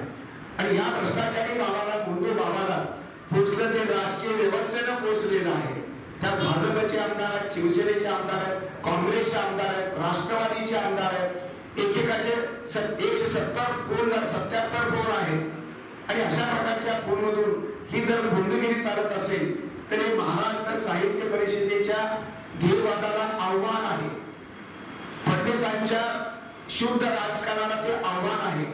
फडणवीसांचे मारेकरीचे भोंदू बाबा आहेत आणि म्हणून फडणवीसांनी सावध राहायला पाहिजे, आमच्या निंबाळकरांनी सावध राहायला पाहिजे. आता शुद्ध अशा प्रकारचं संस्कृतीकरण, शुद्ध धर्माचं पेरणी करणं, अशा प्रकारची पुण्याई महाराष्ट्रात निर्माण होणं हे महत्वाचं आहे. यासाठी तुमचा सत्कार केलेला आहे. तुम्ही चांगले उमेदवार आहातच, तुम्हाला लोकांनी निवडून दिलेला आहे. हे उमेदवार फक्त संस्थात्मक कार्य करणार नाही तर साहित्य आणि संस्कृतीची सुद्धा ते सेवा करणार आहे. आणि या सतत सेवेमध्ये त्यांच्या कर्तृत्वाचं मोल नक्की महत्वाचं आहे. मित्र, राजन लाखे यांनी अत्यंत महत्वाचा त्यांनी वेगवेगळ्या संस्था उभ्या केलेल्या आहेत. मसपची संस्था, अमरेंद्र बाल साहित्याची संस्था, हे संस्थात्मक कार्य त्यांनी केलंच, पण कवी कट्टा अखिल भारतीय पातळीवरती निवडून पोहोचवण्याचं आणि त्यांना गाजवण्याचं, अनेक कवींचा दुवा, रसिकांचा दुवा मिळवण्याचं काम आमच्या राजन लाखेने केलेलं आहे. साहित्यिकांची आरोग्य तपासणी हा अत्यंत अभिनव उपक्रम या पिंपरी चिंचवड मध्ये त्यांनी राबवलेला आहे. दिवाळीची काव्य पहाट असाही उपक्रम साहित्य आणि संस्कृतीला शुद्धीकरण करणारा, आनंद देणारा, आनंद घेणारा असा तो अत्यंत सुंदर अशा प्रकारचा उपक्रम त्यांनी सुरू केलेला आहे. सभागृह बांधलं, शांता शेळकेवरती समग्र महाराष्ट्र प्रेम करतो, अनेक गीतांचं सुंदर अशा प्रकारची, दैवत अशा प्रकारची मांडणी शांता शेळके, त्या शांता शेळकेवरती बकरोगंध नावाचा त्यांनी संपादन केलेला ग्रंथ समग्र जगभर गाजलेला आहे. मी पाहिलेल्या सूर्यानी मनातले माझ्या किंवा सौंदर्याच्या गर्भातून अशा प्रकारची तरल सौंदर्याची मांडणी करणारी सुंदर अशा प्रकारची दलितरम्य कलाकृती राजन लाखे यांच्या लेखणीतून निर्माण झालेली आहे. खरं म्हणजे गझलचा शिक्का आमच्या प्रदीप निफाडकरावरती आहे, पण राजन लाखे सुद्धा कमी असे गझले नाही. गझलान नावाचा कविता संग्रह त्यांनी लिहिला, पिंपरीचं वैभव त्यांनी लिहिलं. खरं म्हणजे ते विसरले, मी त्यांना प्रस्तावना दिले पिंपरी वैभवाला. अनेक कवितांचं जवळ पिंपरीचं वैभव त्यांनी, श्रीमंती त्यांनी व्यक्त केली. ती श्रीमंती पैशाची नाही, ते इथल्या मोर्या गोसावींच्या धर्मस्थानाची आहे, इथल्या निसर्ग केंद्रांची आहे, इथल्या वैज्ञानिक अशा प्रयोगाची आहे. आणि म्हणून हायकोवर सुद्धा त्यांनी पुस्तक लिहिलेलं आहे. अशा प्रकारची ही बहरला गुरुवर हा त्यांचा भावगीतांचा कॅसेट अत्यंत गाजले आहे. श्रीधर फडकेंच्या सोबत लिहिण्याचं भाग्य त्यांना मिळालं. अशा प्रकारचा एक अत्यंत सुंदर अवलिया पिंपरी चिंचवडचं भूषण आहे. इथल्या संस्कृतीच्या साहित्याच्या प्रवाहामध्ये त्यांनी मोलाची भर घातलेली आहे. तर चेहरा मोराच बदलण्याचं काम राजन लाखेने केलेलं आहे. राजन लाखेचं एक विशेष कर्तृत्व म्हणजे ते केवळ ब्राह्मणाच्या चौकटीमध्ये त्यांची प्रतिभा बसली नाही, ते जातीवादी भूमिकेतून वागत नाही, बोलत नाही, लिहित नाही. याची साक्ष म्हणजे जिवंत साक्ष म्हणजे प्रभाकर ओवाळ आणि राजन लाखेंची मैत्री. त्यांनी निवड तोंडी चहा पाण्यापुरती मैत्री नाही, तर त्या मैत्रीला त्यांनी प्रत्यक्षात रूप दिलं, आकार दिला, जिवंतपणा दिला. आणि कधी 120 वर्षाच्या कालखंडामध्ये साहित्य परिषदेच्या इतिहासामध्ये जे घडलं नाही, तो दलित अशा प्रकारचा उमेदवार निवडून आणला आणि तोही आपल्यापेक्षा जास्त मतानं प्रभाकर ओवाळ त्यांनी निवडून दिला. हा ऐतिहासिक पराक्रम त्यांनी केला. या ठिकाणी ज्ञानेश्वर आणि आंबेडकर हे वेगवेगळे नाही, हे सांगण्याची पद्धत हे कृतिशील अशा प्रकारच्या भूमिकेतून त्यांनी निर्माण केलेली आहे. आणि म्हणून राजन लाखे यांचं मी जाहीरपणाने अभिनंदन करतो. प्रभाकर ओवाळ यांचं जीवन तर दलित संदर्भामध्ये आहे. गावकोसाच्या बाहेर राहिलेला माणूस, अत्यंत गरिबी हालाकी सर्वांची दुःख भोगत असताना पण प्रतिभेच्या सबंध बळावरती या माणसानं वग्र सम्राट दादो इंद्रजीकर लिहिलं, तुमच्या प्रभात शिवडेकर वरती लिहिलं, तुमच्या मधु कांबेकर वरती लिहिलं, लावणी सम्राटने त्यांनी यमुनाबाई वाडीकरांवर त्यांनी चरित्र लिहिलं, गंगी जी प्रभात शिवडेकर आहे ना, ही गंगेवर चरित्र लिहिलं, अज्ञान दासाचा पोवाडा जो प्रसिद्ध आहे इतिहासामध्ये त्याच्यावर लिहिलं. त्याचबरोबर पट्टे बापूरावाचा तमाशा त्यांनी सबंध साक्षात आपल्या शब्दातून जिवंत केला. शिवराम जानबा कांबळे हा आंबेडकर पूर्व आंबेडकर अशा प्रकारचा दलित कार्यकर्ता त्यांनी उभा केला आपल्या शब्दामधून. आंबेडकर केंद्रीय अशा प्रकारचं साहित्य लिहिणं हे प्रभाकर ओवाळांचं खासियत आहे. तळेगावच्या आठवणीतील बाबासाहेब आंबेडकर आणि पुण्याच्या आठवणीतील बाबासाहेब आंबेडकर ही त्यांची कलाकृती अत्यंत महत्वाची. आंबेडकर हे किती संदर्भामध्ये तरी मांडतात हे महत्वाचं आहे. लावणी रूप आणि रंग नावाची संबंध पुस्तक त्यांनी जन्माला घातलं. धम्मभूमीवरती मला वाटतं देहूच्या धम्मभूमीवरती त्यांनी पुस्तक लिहिलेलं आहे. ग्रंथप्रेमी बाबासाहेबांवर त्यांनी प्रकाश टाकला. कलावंत आणि डॉक्टर बाबासाहेब ही बाबासाहेब आंबेडकर व्हायोलिन वाजवायचे. विचारवंत सामाजिक कार्यकर्ते क्रांतिकारक बाबासाहेब आंबेडकर आम्हाला माहित आहे, पण व्हायोलिन वाजणारे कलेवरती प्रेम करणारे अशा प्रकारच्या बाबासाहेबांचं दुर्लक्षित रूप त्यांनी उजेडात आणलं. रदो कर्व्यांचं समाज स्वास्थ्याच्या संदर्भात जो न्यायालयीन लढा उभा राहिला आणि बाबासाहेब आंबेडकरांनी त्याची वकिली केली. रदो कर्वे ब्राह्मण, आंबेडकर हे दलित, पण दोघांची भिंत संपली आणि रदो कर्वेंना न्याय देण्याचा प्रयत्न आंबेडकरांनी कोर्टाच्या वकिलीतून केला. अशा प्रकारची भूमिका ही प्रभाकर ओवाळांनी आपल्या आयुष्यातून मांडली. साहित्य हे सर्वांगीण पाहिजे. एका जातीचं साहित्य, एका धर्माचं साहित्य हे अपूर्ण असतं. म्हणजे हिंदू धर्मीय लोकांचं साहित्य, मुसलमानांचं साहित्य, ख्रिश्चनांचं, बसवेश्वराचं साहित्य हे परिपूर्ण अशा सर्व साहित्याचे प्रभाव एकत्र आले म्हणजे साहित्य संकल्पना, संस्कृती संकल्पना भारतीय तत्वज्ञानाला न्याय देती होते आहे. आणि म्हणून अनेक प्रकारच्या साहित्य प्रवाहाचं हे समर्थन करणं हे महत्वाचं आहे. राजन लाखे आणि तुमचे प्रभाकर ओवाळ आणि प्रभाकर आपले प्रदीप निफाडकर हे सगळं एकूण अशा प्रकारच्या पूर्णतेचं लक्षण आहे. हे पूर्णतेची भूमिका आहे. कारण प्रदीप निफाडकरांनी सुरेश भटाचं शिष्यत्व स्वीकारलं, पण सुरेश भटाने बौद्ध धर्म स्वीकारला, निफाडकरांनी बौद्ध धर्म स्वीकारला नाही. पण गझलची खासियत मात्र गझलचं मात्र हे शिष्यत्व त्यांनी स्वीकारलं. आणि गझल धाम, स्वप्न मेळा, गझल संग्रह अशा अनेक 21 पुस्तकं या माणसाची प्रसिद्ध आहे. महाराष्ट्रभर संबंध गझलचे कार्यक्रम त्यांचे चालत असतात. परवा एका संमेलनामध्ये मला ऐकण्याचा योग आला. त्यांची गझलेवरती चर्चा, राजन लाखे प्रश्न विचारतायत आणि प्रदीप निफाडकर त्याचे उत्तर देत आहेत. दोघे गझलचे चाहते, गझलचे दर्दी अशा प्रकारची भूमिका जुगलबंदी लोकांची दोन चालू होती. कोण वरचढ झालं, कोण कमी झालं याच्यात मी पडणार नाही. पण अत्यंत सुंदर अशा जिवंत अशा प्रकारचा झाला. त्यामध्ये दोन मित्रत्वाचा आणि ते दोन विरोधी पक्षातले आहे अशी भूमिका आहे. अशा प्रकारचे अनेक ग्रंथ त्यांनी लिहिलेले आहेत. सुरेश भटाच्या संदर्भातलं त्यांचं चरित्र अत्यंत महत्वाचं आहे. विशेष म्हणजे हिंदी आणि उर्दू मधला त्यांचा संपर्क आणि सहवास हा महत्वाचा आहे. भाषा भगिनीची संबंध अस्तित्व अर्थपूर्ण करणं हे भारतासमोरचं महत्वाचं लक्षण आहे. आम्हाला सर्व भाषा मान्य आहे. इंग्रजी, हिंदी, तामिळ, बंगाली सगळ्या जगातल्या भाषांचं स्वागत मी करणारा माणूस आहे. मराठीवर माझं विशेष प्रेम आहे आणि म्हणून सर्व भाषिक संदर्भामध्ये एकात्मता जपणं हे महत्वाचं आहे. भारतीय संस्कृती अद्वैती वेदांताला महत्व देते. अद्वैत म्हणजे एकता, एक रूपता, सर्वांचा आत्मा समान तुमचा आमचा, आणि मग अशा सांस्कृतिक विभिन्नता ही भारताला परवडणार नाही. धार्मिक विभिन्नता, धार्मिक अशा प्रकारचे विसंवाद हे परवडणार नाही. आणि म्हणून साहित्याचा धर्म जो सत्याचा आहे, सौंदर्याचा आहे, तो जपण्याची सबंध भूमिका या तिन्ही लोकांनी स्वीकारण्याची गरज आहे. 1 लाख रुपयाचा धनादेश बाबा भारतीच्या स्मरणात उपक्रम राबवण्यासाठी आमच्या महेंद्र भारतीने त्यांना दिलेला आहे. पहिलेच खजिनदार पदाला इतकी चांगली पावती मिळाली, घराचे बाग अशा प्रकारची पावती मिळाली, याबद्दल मी दोघांचे अभिनंदन करतो. मला पूर्ण खात्री आहे की या 1 लाखाचं सोनं ते करतील. आणि बाबा भारतीचा त्यांनी कोच तरी पचवलेला आहे. बाबा भारती पचवणं म्हणजे पाली भाषेचा कोच पचवणं असा पहिला खजिनदार महाराष्ट्र साहित्य परिषदेचा मला दिसतो की जो मराठी आणि हिंदीचं गझल लिहित असताना पाली भाषेचा कोच पचवणारा हा पहिला निभाकर नावाचा कोशकार आहे, अभ्यासक आहे. आणि सबंध त्याची सांस्कृतिक संदर्भ तीर्थांचे, मिराजदारांचे संदर्भ त्यांनी या ठिकाणी मांडले. सर्व संदर्भ पचवणं म्हणजे संस्कृतीला पचवणं असतं. आणि म्हणून भारतीय संस्कृती एका धर्माची नाही, एका विचाराची नाही.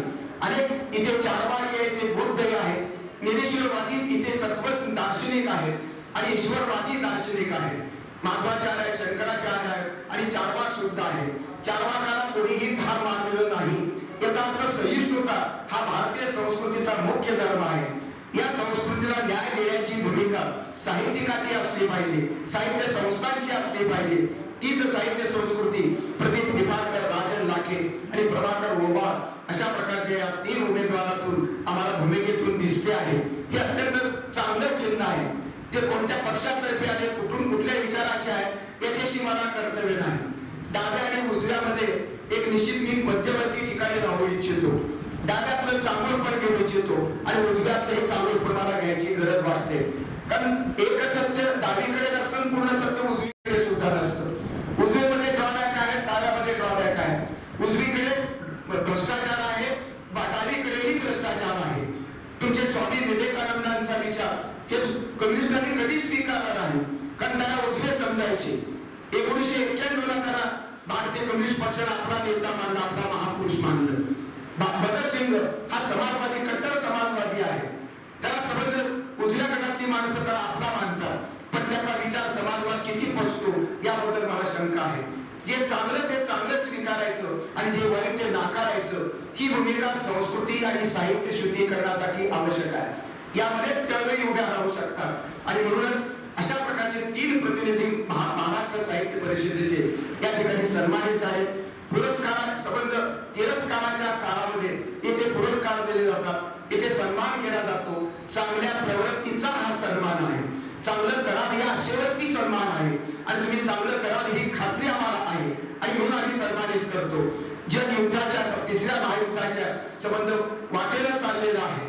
इराण तुमच्या अमेरिकेचा लढा किंवा इस्रायल आणि इराणचा लढा किंवा युक्रेन आणि तुमच्या रशियाचा संघर्ष हे अत्यंत मानवी जीवनाला व्यापून टाकणारं, भयभीत करणारं अशा प्रकारचं काळ वास्तव आहे, अंधारमय वास्तव आहे. मानवता संबंध संपवणारं वास्तव जर युद्धाच्या ठिकाणी निर्माण होत असेल आणि नवे हिटलर जर निर्माण झाले असतील तर त्या हिटलरचा विरोध करून शांततेचा पुरस्कार करणं हे साहित्यिक आणि साहित्य संस्थांचं पहिलं कर्तव्य आहे. आणि म्हणून संबंध जागतिक शांततेचा विचार मांडणारी भारताची भूमिका, नरेंद्र मोदी असो, पंडित नेहरू ते नरेंद्र मोदी, ही पंतप्रधानाची परंपरा वेगवेगळ्या पक्षाची असेल, पण आमच्या पंचशिलावरती, आमच्या शांततेच्या धोरणावरती आमचा विश्वास आहे. आणि म्हणून पुरेसं अंतर राखून नरेंद्र मोदी सुद्धा राजकारण जगाचं करतात. इराणची मैत्री आहे, इस्रायलची मैत्री आहे आणि अमेरिकेचा आणि रशियाची दोन्हीचा समान अंतर ठेवून पंतप्रधान मोदी वागत आहेत. त्यांचं राजकारण एकांगी अशा प्रकारचं राजकारण नाही, भारताच्या सोयीसाठी राजकारण आहे. पण एवढं मला पुरेसं वाटत नाही. जगातल्या शांततावादी देशाचं नेतृत्व करण्याची जबाबदारी ही भारतावरती आहे. महात्मा गांधींचा देश, महावीराचा देश, बुद्धाचा देश अशा प्रकारची ही शांततेची आणि सर्वांचं लोककल्याण करणारी संतांची भूमी, महापुरुषांची भूमी असताना यामध्ये अशा प्रकारच्या भूमिकेला कुठेही संकुचित भूमिकेला वाव नाही. आमचा ज्ञानेश्वर विश्वात्मक आहे, आमचा एकनाथ विश्वात्मक आहे, आमचा गाडगे बाबा विश्वात्मक आहे, महात्मा फुले, आंबेडकर, शाहू महाराज, महर्षी विठ्ठलरामजी शिंदे, अण्णाभाऊ साठे हे विश्वात्मक विचार मांडतात. तो विश्वात्मक विचार संस्था चालकांनी सुद्धा, साहित्य परिषदेच्या कारभाराने सुद्धा लक्षात घ्यावा, पचवावा आणि तो अंमलात आणावा. यासाठी वेगवेगळ्या ऍक्टिव्हिटी, आंतरराष्ट्रीय शांततेपासून व्यक्ती मनाच्या शांततेपर्यंतचे सगळे प्रयोग आणि सगळे उपक्रम राबवतील अशी मी खात्री बाळगतो, अपेक्षा व्यक्त करतो. त्यांचं पुन्हा एकदा अभिनंदन करतो आणि आपली रजा घेतो. धन्यवाद. यानंतर आजच्या कार्यक्रमाचे आपले अध्यक्ष आदरणीय पद्मश्री माननीय गिरीजी करोडे काका यांना मी विनंती करतो की त्यांनी आपलं अध्यक्षीय मनोगत व्यक्त करावे. नमस्कार. लोकशिक्षक बाबा भारती प्रतिष्ठान आणि रयत शिक्षण संस्थेचे महात्मा फुले महाविद्यालय, मराठी विभाग, रयत विद्यार्थी विचार मंच यांच्या वतीने महाराष्ट्र साहित्य परिषदेच्या कार्यकारिणीवरती निवडून आलेल्या 3 सदस्यांचा आपण सत्कार करण्याकरता याचे प्रमुख वक्त्यांचं माननीय डॉक्टर श्रीपाल सबनीस यांचं विचार प्रवर्तन करणार असं आपण भाषण ऐकलं. तिनेही साहित्यिक प्रतिनिधी यांचेही विचार आपण ऐकले. निफाडकरांची कविता, विशेषतः गझल, गेली 20-25 वर्ष महाराष्ट्राला गझल म्हणजे प्रेम आणि ह्याच्या न रमवता त्यांनी सामाजिक अंगानेही गझलचा विचार मांडला. क्रांतिकारी विचार गझलेच्या माध्यमातून त्यांनी मांडला. आमचे राजन लाखे गेली 10 वर्ष पिंपरी चिंचवडच्या साहित्य परिषदेच्या माध्यमातून जे कार्य करतात. अनेकदा ते कार्यकारिणी सदस्य आधीच्या ह्याच्यामध्ये होते, जिल्हा प्रतिनिधी. त्यावेळेला अनेकदा मी म्हटलं की मुख्य साहित्य परिषदेपेक्षाही त्याची एक शाखा भरभरून साहित्यिक उपक्रम करते, हे खूप चांगलं लक्षण आहे. त्यामुळे ते पुन्हा त्या पदावरती निवडून आले. शांता शेळके, कवयित्री शांता शेळके यांच्याविषयी वर्षभर त्यांनी त्यांच्या शताब्दीच्या काळामध्ये शेळकेंची कविता, शांताबाईंची कविता, त्याच्यावरती भाष्य, असं महाराष्ट्रातल्या विविध कवी, लेखक, 4 वर्ष त्यांच्याकडनं त्यांची कविता ऐकवली आणि पुढे त्याचा एक सुंदर असा ग्रंथ आजकालच्या काळामध्ये दुर्मिळ अशा प्रकारचं वाङ्मय निर्मिती ती त्यांनी केली. गोकुळगंध खूप चांगलं पुस्तक संपादित केलं. त्यामुळे निखळ साहित्यिक विचारांनी काम करणारे असे राजेंद्र लाखे याच्यावरती निवडून आले. प्रभाकर ओव्हाळांचा माझा अगदी अलीकडचा परिचय, म्हणजे निवडून आल्यानंतरच माझा परिचय झाला, परंतु त्यांचं काही वाङ्मय मी वाचलं. परवा त्यांचा सत्कार होताना त्यांचं बोलणं त्यावेळेस मी ऐकलं आणि मग लक्षात असं आलं की विद्येविना मती गेली, मतीविना नीती गेली, नीतीविना गती गेली, गतीविना वित्त गेले, वित्ताविना शूद्र असले, असं महात्मा फुलेंनी फार सुरेख काव्याच्या रूपात मांडलेले विचार हे ज्या समाजाच्या समोर मांडले त्यालाही 150 वर्षापूर्वीही आहे. आणि तो वर्ग हळूहळू साहित्य प्रवाहात आला. दलित साहित्य खूप मोठ्या प्रमाणात निर्माण झालं. मराठी भाषा ही खऱ्या अर्थाने समृद्ध झाली दलित साहित्य प्रवाह आल्यामुळे. आणि अशा मराठी साहित्यामध्ये महाराष्ट्र साहित्य परिषद ही अग्रणी संस्था आहे. या संस्थेमध्ये हा प्रवाह उपेक्षित दुर्लक्षित राहिला होता. तो ह्या निमित्तानं या निवडणुकीत ते निवडून आले आणि त्याचं प्रतिनिधित्व हे वंचित, भटके, विमुक्त, दलित, मागास अशांचं जे साहित्य आहे, अशांचं जीवन आहे, त्याच्यावरती त्यांचं सगळं वाङ्मय आहे. त्याच्यावरती त्यांनी लिहिलेलं आहे. पूजनीय डॉक्टर बाबासाहेब आंबेडकरांवरची श्रद्धा ठेवून त्यांनी आपल्या देशाचं काळ घडवलेला आहे. त्यामुळे ज्या प्रकारचं मराठी साहित्य आपण अपेक्षित करतो, हे दोन वेगळे वेगळे वाहत जाणारे प्रवाह एकत्र आले आणि साहित्य परिषद ही कुठल्या धर्माची, कुठल्या विचारांची, कुठल्याची न राहता मराठी भाषेतल्या सर्वांची म्हणजे चोखोबा ते तुकाराम यापर्यंत जो विचार 300-400 वर्षापूर्वी महाराष्ट्रात पोचला होता आणि सर्व जाती पंथामध्ये साहित्य निर्माण झालं होतं.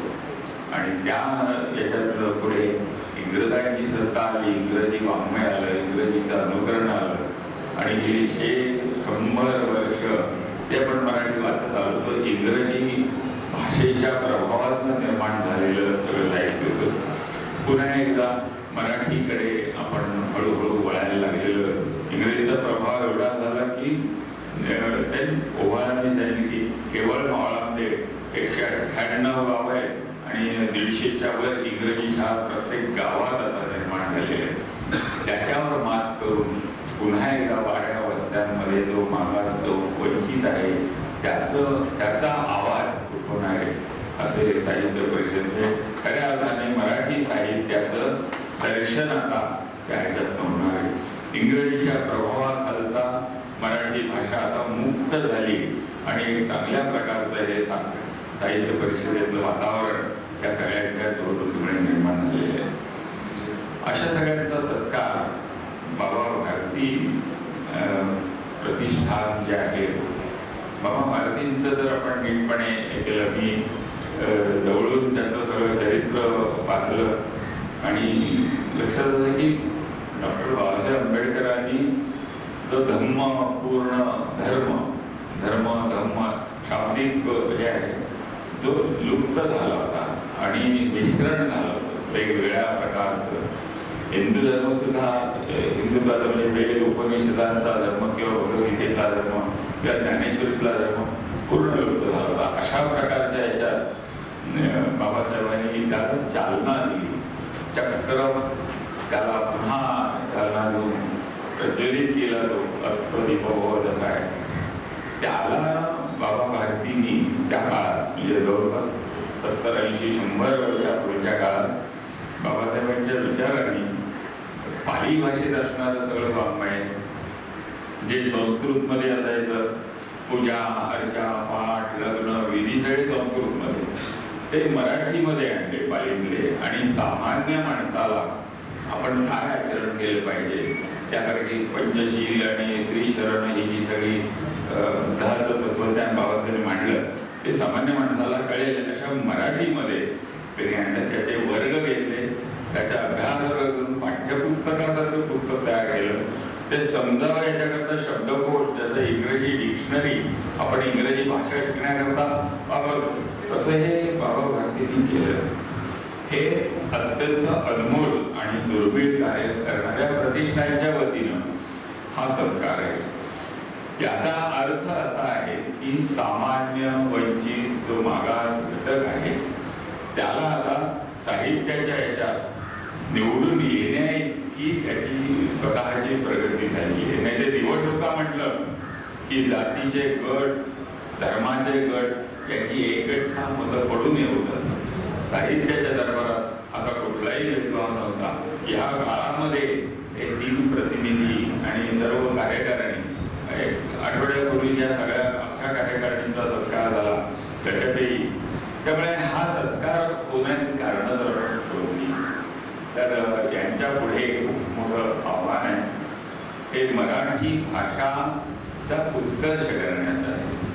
मराठी साहित्य परिषद एक संस्था आहे, साहित्य निर्मिती अशा काही सगळ्या, परंतु मराठी टिकवणं, मराठी शिकवणं, उत्तम मराठीची जाण असणारा वर्ग तयार करणं, कविता मराठीतल्या मी अनेकदा आमच्या ज्यांची शाळा आहे गुरुकुल पारधी वडार काही अशा मुलांचं आहे आणि त्यांच्या भाषा आहेत, बोली भाषा आहे. मराठीचंच आता वाचन कमी झालंय. मराठीमधलं लेखन एक 500-300 पुस्तकं काढली की आवृत्ती निघते हल्ली.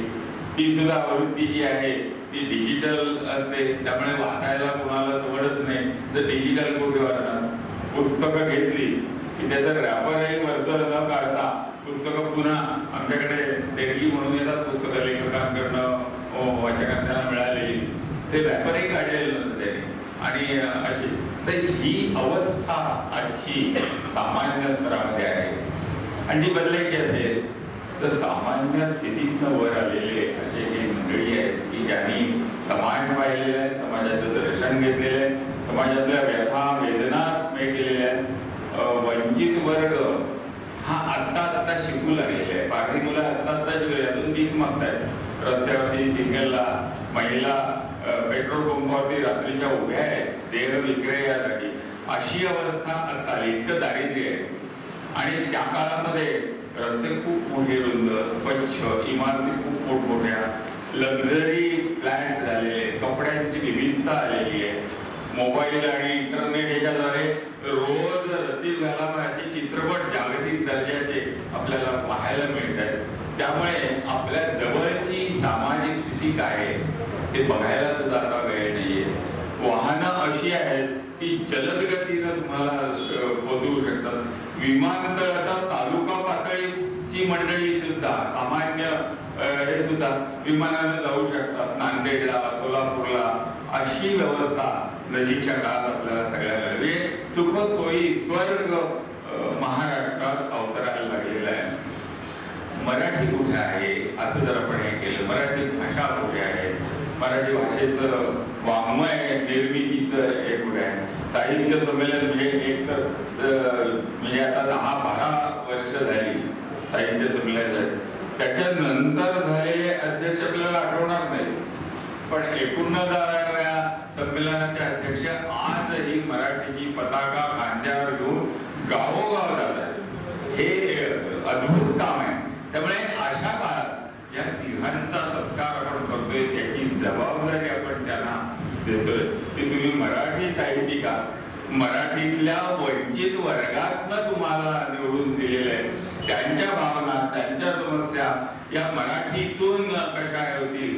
नाहीतर संसदेमध्ये, विधानसभेत, विधान परिषदेमध्ये, जागतिक पातळीवरती मी अनेक सभा आणि यांना जातो, इंग्रजी शिवाय म्हणजे मराठीचं मोठं हे करायचंय पण इंग्रजीत मांडल्याशिवाय बोलताच येत नाही. अशा अवस्थेत यांचं प्रतिनिधित्व काय आहे. म्हणून विद्येविना मती गेली. विद्या नव्हती म्हणून बुद्धीचा मानवा होती. विद्येविना मती गेली, मतीविना नीती, बुद्धी नाही त्यामुळे नीतिमत्ता नव्हती. असं सगळं मांडलं गेलं त्या काळात. त्या काळात महात्मा फुले, राजर्षी शाहू महाराजांनी, बाबासाहेब आंबेडकरांनी ही कामं केली. सावित्रीबाईंनी भिडेवाडा, भिडेसारख्या एका शास्त्री बुवाने आपला वाडा त्या कामाला दिलेला होता. अशा काळामध्ये इतका काळ लोटलेला आहे. तर खरं तर मराठी ही जागतिक याच्यावरती 1.5 कोटी इंग्रजी लोकांची भाषा 150 कोटींवरती राज्य करते. 13-14 कोटी मराठी भाषिक आहेत. ही भाषा किती वाढली पाहिजे, किती विस्तारायला पाहिजे, पण हळूहळू इंग्रजीचा प्रभाव वाढायला. अशा काळात महाराष्ट्र साहित्य परिषदेची ही जबाबदारी आहे आणि ती जबाबदारी पार पडण्याकरता यांना ऐकलेली आहे त्यांची जी आहे. आणि म्हणून हे व्यासपीठ आहे. रयत शिक्षण संस्था, कर्मवीर भाऊराव पाटील, बाबा भारती प्रतिष्ठान हे एक परंपरा घेऊन आलेले, वंचितांची परंपरा. आणि त्यामुळे अशा प्रकारचा एक वाङ्मयीन, सामाजिक, सांस्कृतिक एक उत्थानाच्या कार्यक्रमात यांचा हा सत्कार होत आहे आणि मला निश्चित खात्री आहे की हे तिघही या पद्धतीनं काम करत आलेले आहेत, हवा लुकवत आलेले आहेत, आपली लेखणी चालवलेली आहे. ती लेखणी या वंचित समाजाच्या हितासाठी, मराठीच्या हितासाठी हे करतील. जनाबाईचा एक अभंग आहे, म्हणजे 500-600 वर्षापूर्वी, 400-500 वर्षापूर्वी अशा प्रकारची एक स्त्री, संत महिला, जिनं टाहो फोडून आपल्या अभंगात म्हटलेलं आहे, डोईचा पदर आला खांद्यावर, डोक्यावरचा पदर खांद्यावर आला. तर त्यावेळेला चर्चा सुरू व्हायची आणि ती त्याने आपल्या ओवीमध्ये गेले. डोईचा पदर आला खांद्यावरती, भरल्या बाजारी जाई मी, जनी म्हणे देवा, जनी म्हणे देवा, मी झाले वेचवा.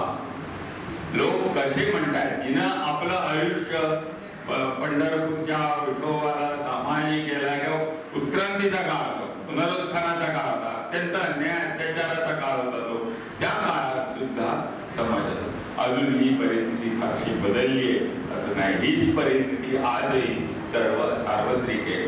त्यामुळे या परिस्थितीत मराठी भाषा, मराठी साहित्य, मराठी वाङ्मय याची जबाबदारी या प्रतिनिधींच्या मार्फत हा समाज पाहतोय. आता तुमच्याकडे निफाडकर आता प्रेमकाव्य गझल लिहितील, पण ती सामाजिक परिवर्तनाची गझल काव्य याचं प्रतिनिधित्व करतील आणि त्यांनी आजपर्यंत केलेलं आहे. त्यामुळे आपला पूर्व इतिहास तपासला तर ज्या कारणाने तुम्ही लिहिते झालात, ज्या कारणाने तुम्ही सामाजिक काम करायला लागलात, त्याच कारणामुळे तुम्ही त्या ठिकाणी आलेल्या आणि त्याच अपेक्षा मराठी साहित्य परिषदेच्या आगामी वाटचाली आपल्याकडनं आम्ही करत आहोत. ह्या प्रकारचा सत्कार म्हणजे त्यांनी सत्कार बोलले, कितवा झाला सत्कार म्हणले तुला इथला तेसरा, परंतु पण 8 सत्कार झाले, अजूनही होतील. सत्काराचं असं असतं की हार पडायला लागतात आणि आपला चेहराही दिसत नाही, हार दिसायला लागतात, त्याच्या गंधामध्ये आपण रुळून जायला लागतो. शाली इतक्या मिळत जातात की त्या कुठे ठेवायच्या आणि पुरस्कार हे जे दिले जातात पुरस्काराचे ते सुद्धा कुठे ठेवायचे, नंतर धूळ आणि त्याच्यावरती कोळी जाळी बांधत राहतो, आपण हरवून जातो. तर ते हरवणे यांच्याकडून होणार नाही, कारण त्यांच्या हातात लेखणी आहे, सामाजिक जाणीव आहे. ओवाळ्याचं कार्यक्रम त्यांनी पहिल्या दिवशीच आता सुद्धा त्यांनी तेच भाषण केलं. त्यामुळे निश्चितपणे या सत्काराला ते आपल्या कार्याने उत्तर देतील. एकच फक्त मला सांगायचं, यांनी उल्लेख केला आमच्या प्रमुख वक्त्याने श्रीपालजींनी, उजवं आणि डावं. आपण केव्हा तरी या उजव्या डाव्यातनं बाहेर आलं पाहिजे. उजवं डावं करत राहायचं. 2 हात आहेत, त्यातला एक हात डावा आहे, तो एका शरीरात आहे. उजवा आहे डावा आहे, दोन्ही हात एका शरीराचे, एका शरीर डावा आहे हा हात, म्हणून याची करवे कापली, याची तुटली, याला जखम झाली, आता ते सोडून देऊ आपण, तर नाही करत आपण. त्यामुळे उजव्या डाव्यातनं बाहेर पडून आपण एक संघ आहोत, मराठी भाषिक आहोत, भारतीय आहोत. भारताचं नाव भारत का आहे त्याचा जर विचार केला तर प्रसिद्ध वृषभनाथ, जैनांचे पहिले तीर्थंकर. वृषभ म्हणजे बैल, बैलाला शेतीकडे वळवणं असा तो पहिला नाथ होता. म्हणजे वृषभनाथ हे जैन याचे पहिले तीर्थंकर. त्यांचा पुत्र एक भरत आणि दुसरा बाहुबली. बाहुबली आपल्याला माहिती आहे, निपाणीच्या जवळ त्यांचा भव्य मोठा पुतळा आहे, अत्यंत वीर योद्धा आला. आणि भरताने भारताला त्याच्या भरतामुळे नाव पडलं भारतात. ते काय आहे तर ज्ञानाची सुरुवात इथून झाली. गुरुकुल पद्धती या भरताने, वृषभनाथांच्या भरताने, त्याच्यामध्ये ही 12 बोलते जरी या सगळ्या प्रकारचे शिक्षण, ज्ञान, विज्ञान हे सगळं त्या ह्याच्यातून आलं. आणि भारत हा भा म्हणजे तेज, प्रतिभा, हे सगळे प्रतिभावान आहेत. प्रति म्हणजे एका सूर्यासारखे असणारे प्रतिभावान असे साहित्यिक, असे प्रतिभा. या प्रतिभेमध्ये भा म्हणजे देशामध्ये रममाण राहणारा समाज जिथे राहतो कोटी भारतीय आपल्याला साहित्याकडनं अशा अस्सल भारतीय मराठी साहित्याची अपेक्षा आहे आणि याची सेवा करायची संधी या ठिकाणी मिळाली. एका रयत शिक्षण संस्था, महात्मा फुले महाविद्यालय आणि बाबा भारती प्रतिष्ठान या एका आगळ्या वेगळ्या सामाजिक जाणीवातनं काम करणाऱ्या संस्थांनी या सगळ्यांचा सत्कार केला. हे शुभ चिंतन आहे. आपल्या मागे एक असं वैचारिक बळ उभं राहिलेलं आहे की आपल्याला काम करताना कुठल्याही अडचणी आल्या तर या दोन नामांचा, कर्मवीरांचा आणि बाबा भारतींचा, बाबासाहेब आंबेडकरांचा, महात्मा फुलेंचं आपण स्मरण केलं तर आपण निश्चित त्याच्यामध्ये यशस्वी व्हाल आणि त्यासाठीच आपली निवड झालेली आहे. हा योग्य सत्कार आपण स्वीकारला हेही एक मोठं काम आहे. माझ्यासारख्या एका कार्यकर्त्याला अशा ह्याच्यात बसवलं आणि श्रीपाल सबनीसांचं आज मला पहिल्यांदा माझ्या आधी ऐकायला मिळालं. त्यामुळे मला जरा बरं वाटतं की नाहीतर काय होतं, माझ्या नंतर ते बोलणार असतील तर काय बोलतात याची थोडीशी हे असायची, ते काय बोलतात काय नाही. पण आज खरोखर पूर्ण भाषण आणि सगळा कार्यक्रम अत्यंत भारतीय पद्धतीनं शांततेचा संदेश देणारा असा झाला. डाम उजवं सोडून आता पूर्ण भारतीय विचारांचा, भारतीय मार्ग आपण स्वीकारूया. धन्यवाद. महात्मा फुले महाविद्यालय पिंपरी पुणे या महाविद्यालयाच्या माध्यमातून लोकशिक्षक बाबा भारती प्रतिष्ठान पुणे, महाराष्ट्र साहित्य परिषद पुणे, रयत विद्यार्थी विचारमन आणि रयत शिक्षण संस्थेचे महात्मा फुले महाविद्यालय यांच्या संयुक्त विद्यमाने आज महाराष्ट्र साहित्य परिषदेच्या नवनिर्वाचित सदस्यांचा सत्कार समारंभ या ठिकाणी अत्यंत सुंदर अशा पद्धतीने पार पडला. म्हणजे अनेकांना मराठी शब्द असेही असतात काय असा प्रश्न पडल्याशिवाय राहणार नाही. आणि साहित्यातील महामेरू आमच्या समोर आज उपस्थित राहिले, ज्यामध्ये आजचे सत्कारार्थी माननीय प्रदीपजी निफाडकर साहेब, त्याचबरोबर माननीय राजनजी लाखे साहेब आणि माननीय प्रभाकरजी ओवाळ यांचा आपण सत्कार या ठिकाणी पार पाडलेला आहे. त्याचबरोबर आजच्या प्रमुख पाहुणे ज्यांचं 2016ला याचे ग्राउंडला अध्यक्षीय भाषण आम्ही ऐकलं, याची डोळा ते भाषण ऐकलं आणि साहित्यामध्ये असं सुद्धा बोलता येतं, खरं बोलावं की बरं बोलावं तर मी खरंच बोलतो असे बोलणारे श्रीपालजी सबनीस सर यांचं भाषण त्यावेळेला ऐकलं आणि ते चर्चेत आलं. असे श्रीपालजी सबनीस साहेब आजच्या कार्यक्रमाचे प्रमुख मान्यवर होते. त्याचबरोबर आजच्या अध्यक्षीय मनोगतामध्ये जसं की प्रभुणे काकांनी सांगितलं, डावा आणि उजवा आपण विसरून एक शहीर म्हणून राहिलं पाहिजे, पण उजव्याला डावं कमी समजतोय आणि डावा मी पण तुझ्या सारखाच आहे हे म्हणण्यामध्ये कुठंतरी व्यस्त आहे. ह्यामुळं समतेचा आम्हाला समता हवी आहे, समरसता नको हे शरीर सुद्धा म्हणत आहे आणि साहित्यामध्ये सुद्धा समता यावी, समता नांदावी असं हे साहित्य आपल्या माध्यमातून होणार आहे. आजच्या कार्यक्रमाचं आयोजन महेंद्रजी भारती सर आणि या महाविद्यालयाचे प्राचार्य डॉक्टर पांडुरंगजी भोसले सर यांनी अत्यंत सुंदर पद्धतीने नियोजन केलं. त्याचबरोबर आजच्या अतिथी परिचय शिवाजी निंबाळकर आणि मान्यवरांनी केलं. आजच्या कार्यक्रमाचं सूत्रसंचालन गोसावी सर आणि मॅडम यांनी सुंदर पद्धतीने केलं आणि जे विद्यार्थी साहित्य म्हणजे काय हे ऐकायला थांबले, जसं की ओवळ साहेबांनी सांगितलं साहित्यिक म्हणजे काय, हे कुठलं प्रोफेशन आहे, तसं साहित्य म्हणजे काय हे कुठलं काय ही म्हणण्याची वेळ आता येऊ नये. आपल्या लेखनातून या प्रत्येकाला न्याय मिळावा, आपल्या लेखनातून प्रत्येकाला आपल्या पुढील भविष्याची दिशा मिळावी अशी मी या ठिकाणी इच्छा व्यक्त करतो आणि आपल्या सर्वांचं या ठिकाणी आभार मानतो. धन्यवाद. बहुजन सैनिक महाराष्ट्र लाईव्हला लाईक करा, शेअर करा, सबस्क्राईब करा आणि बेल आयकॉनवर क्लिक करा.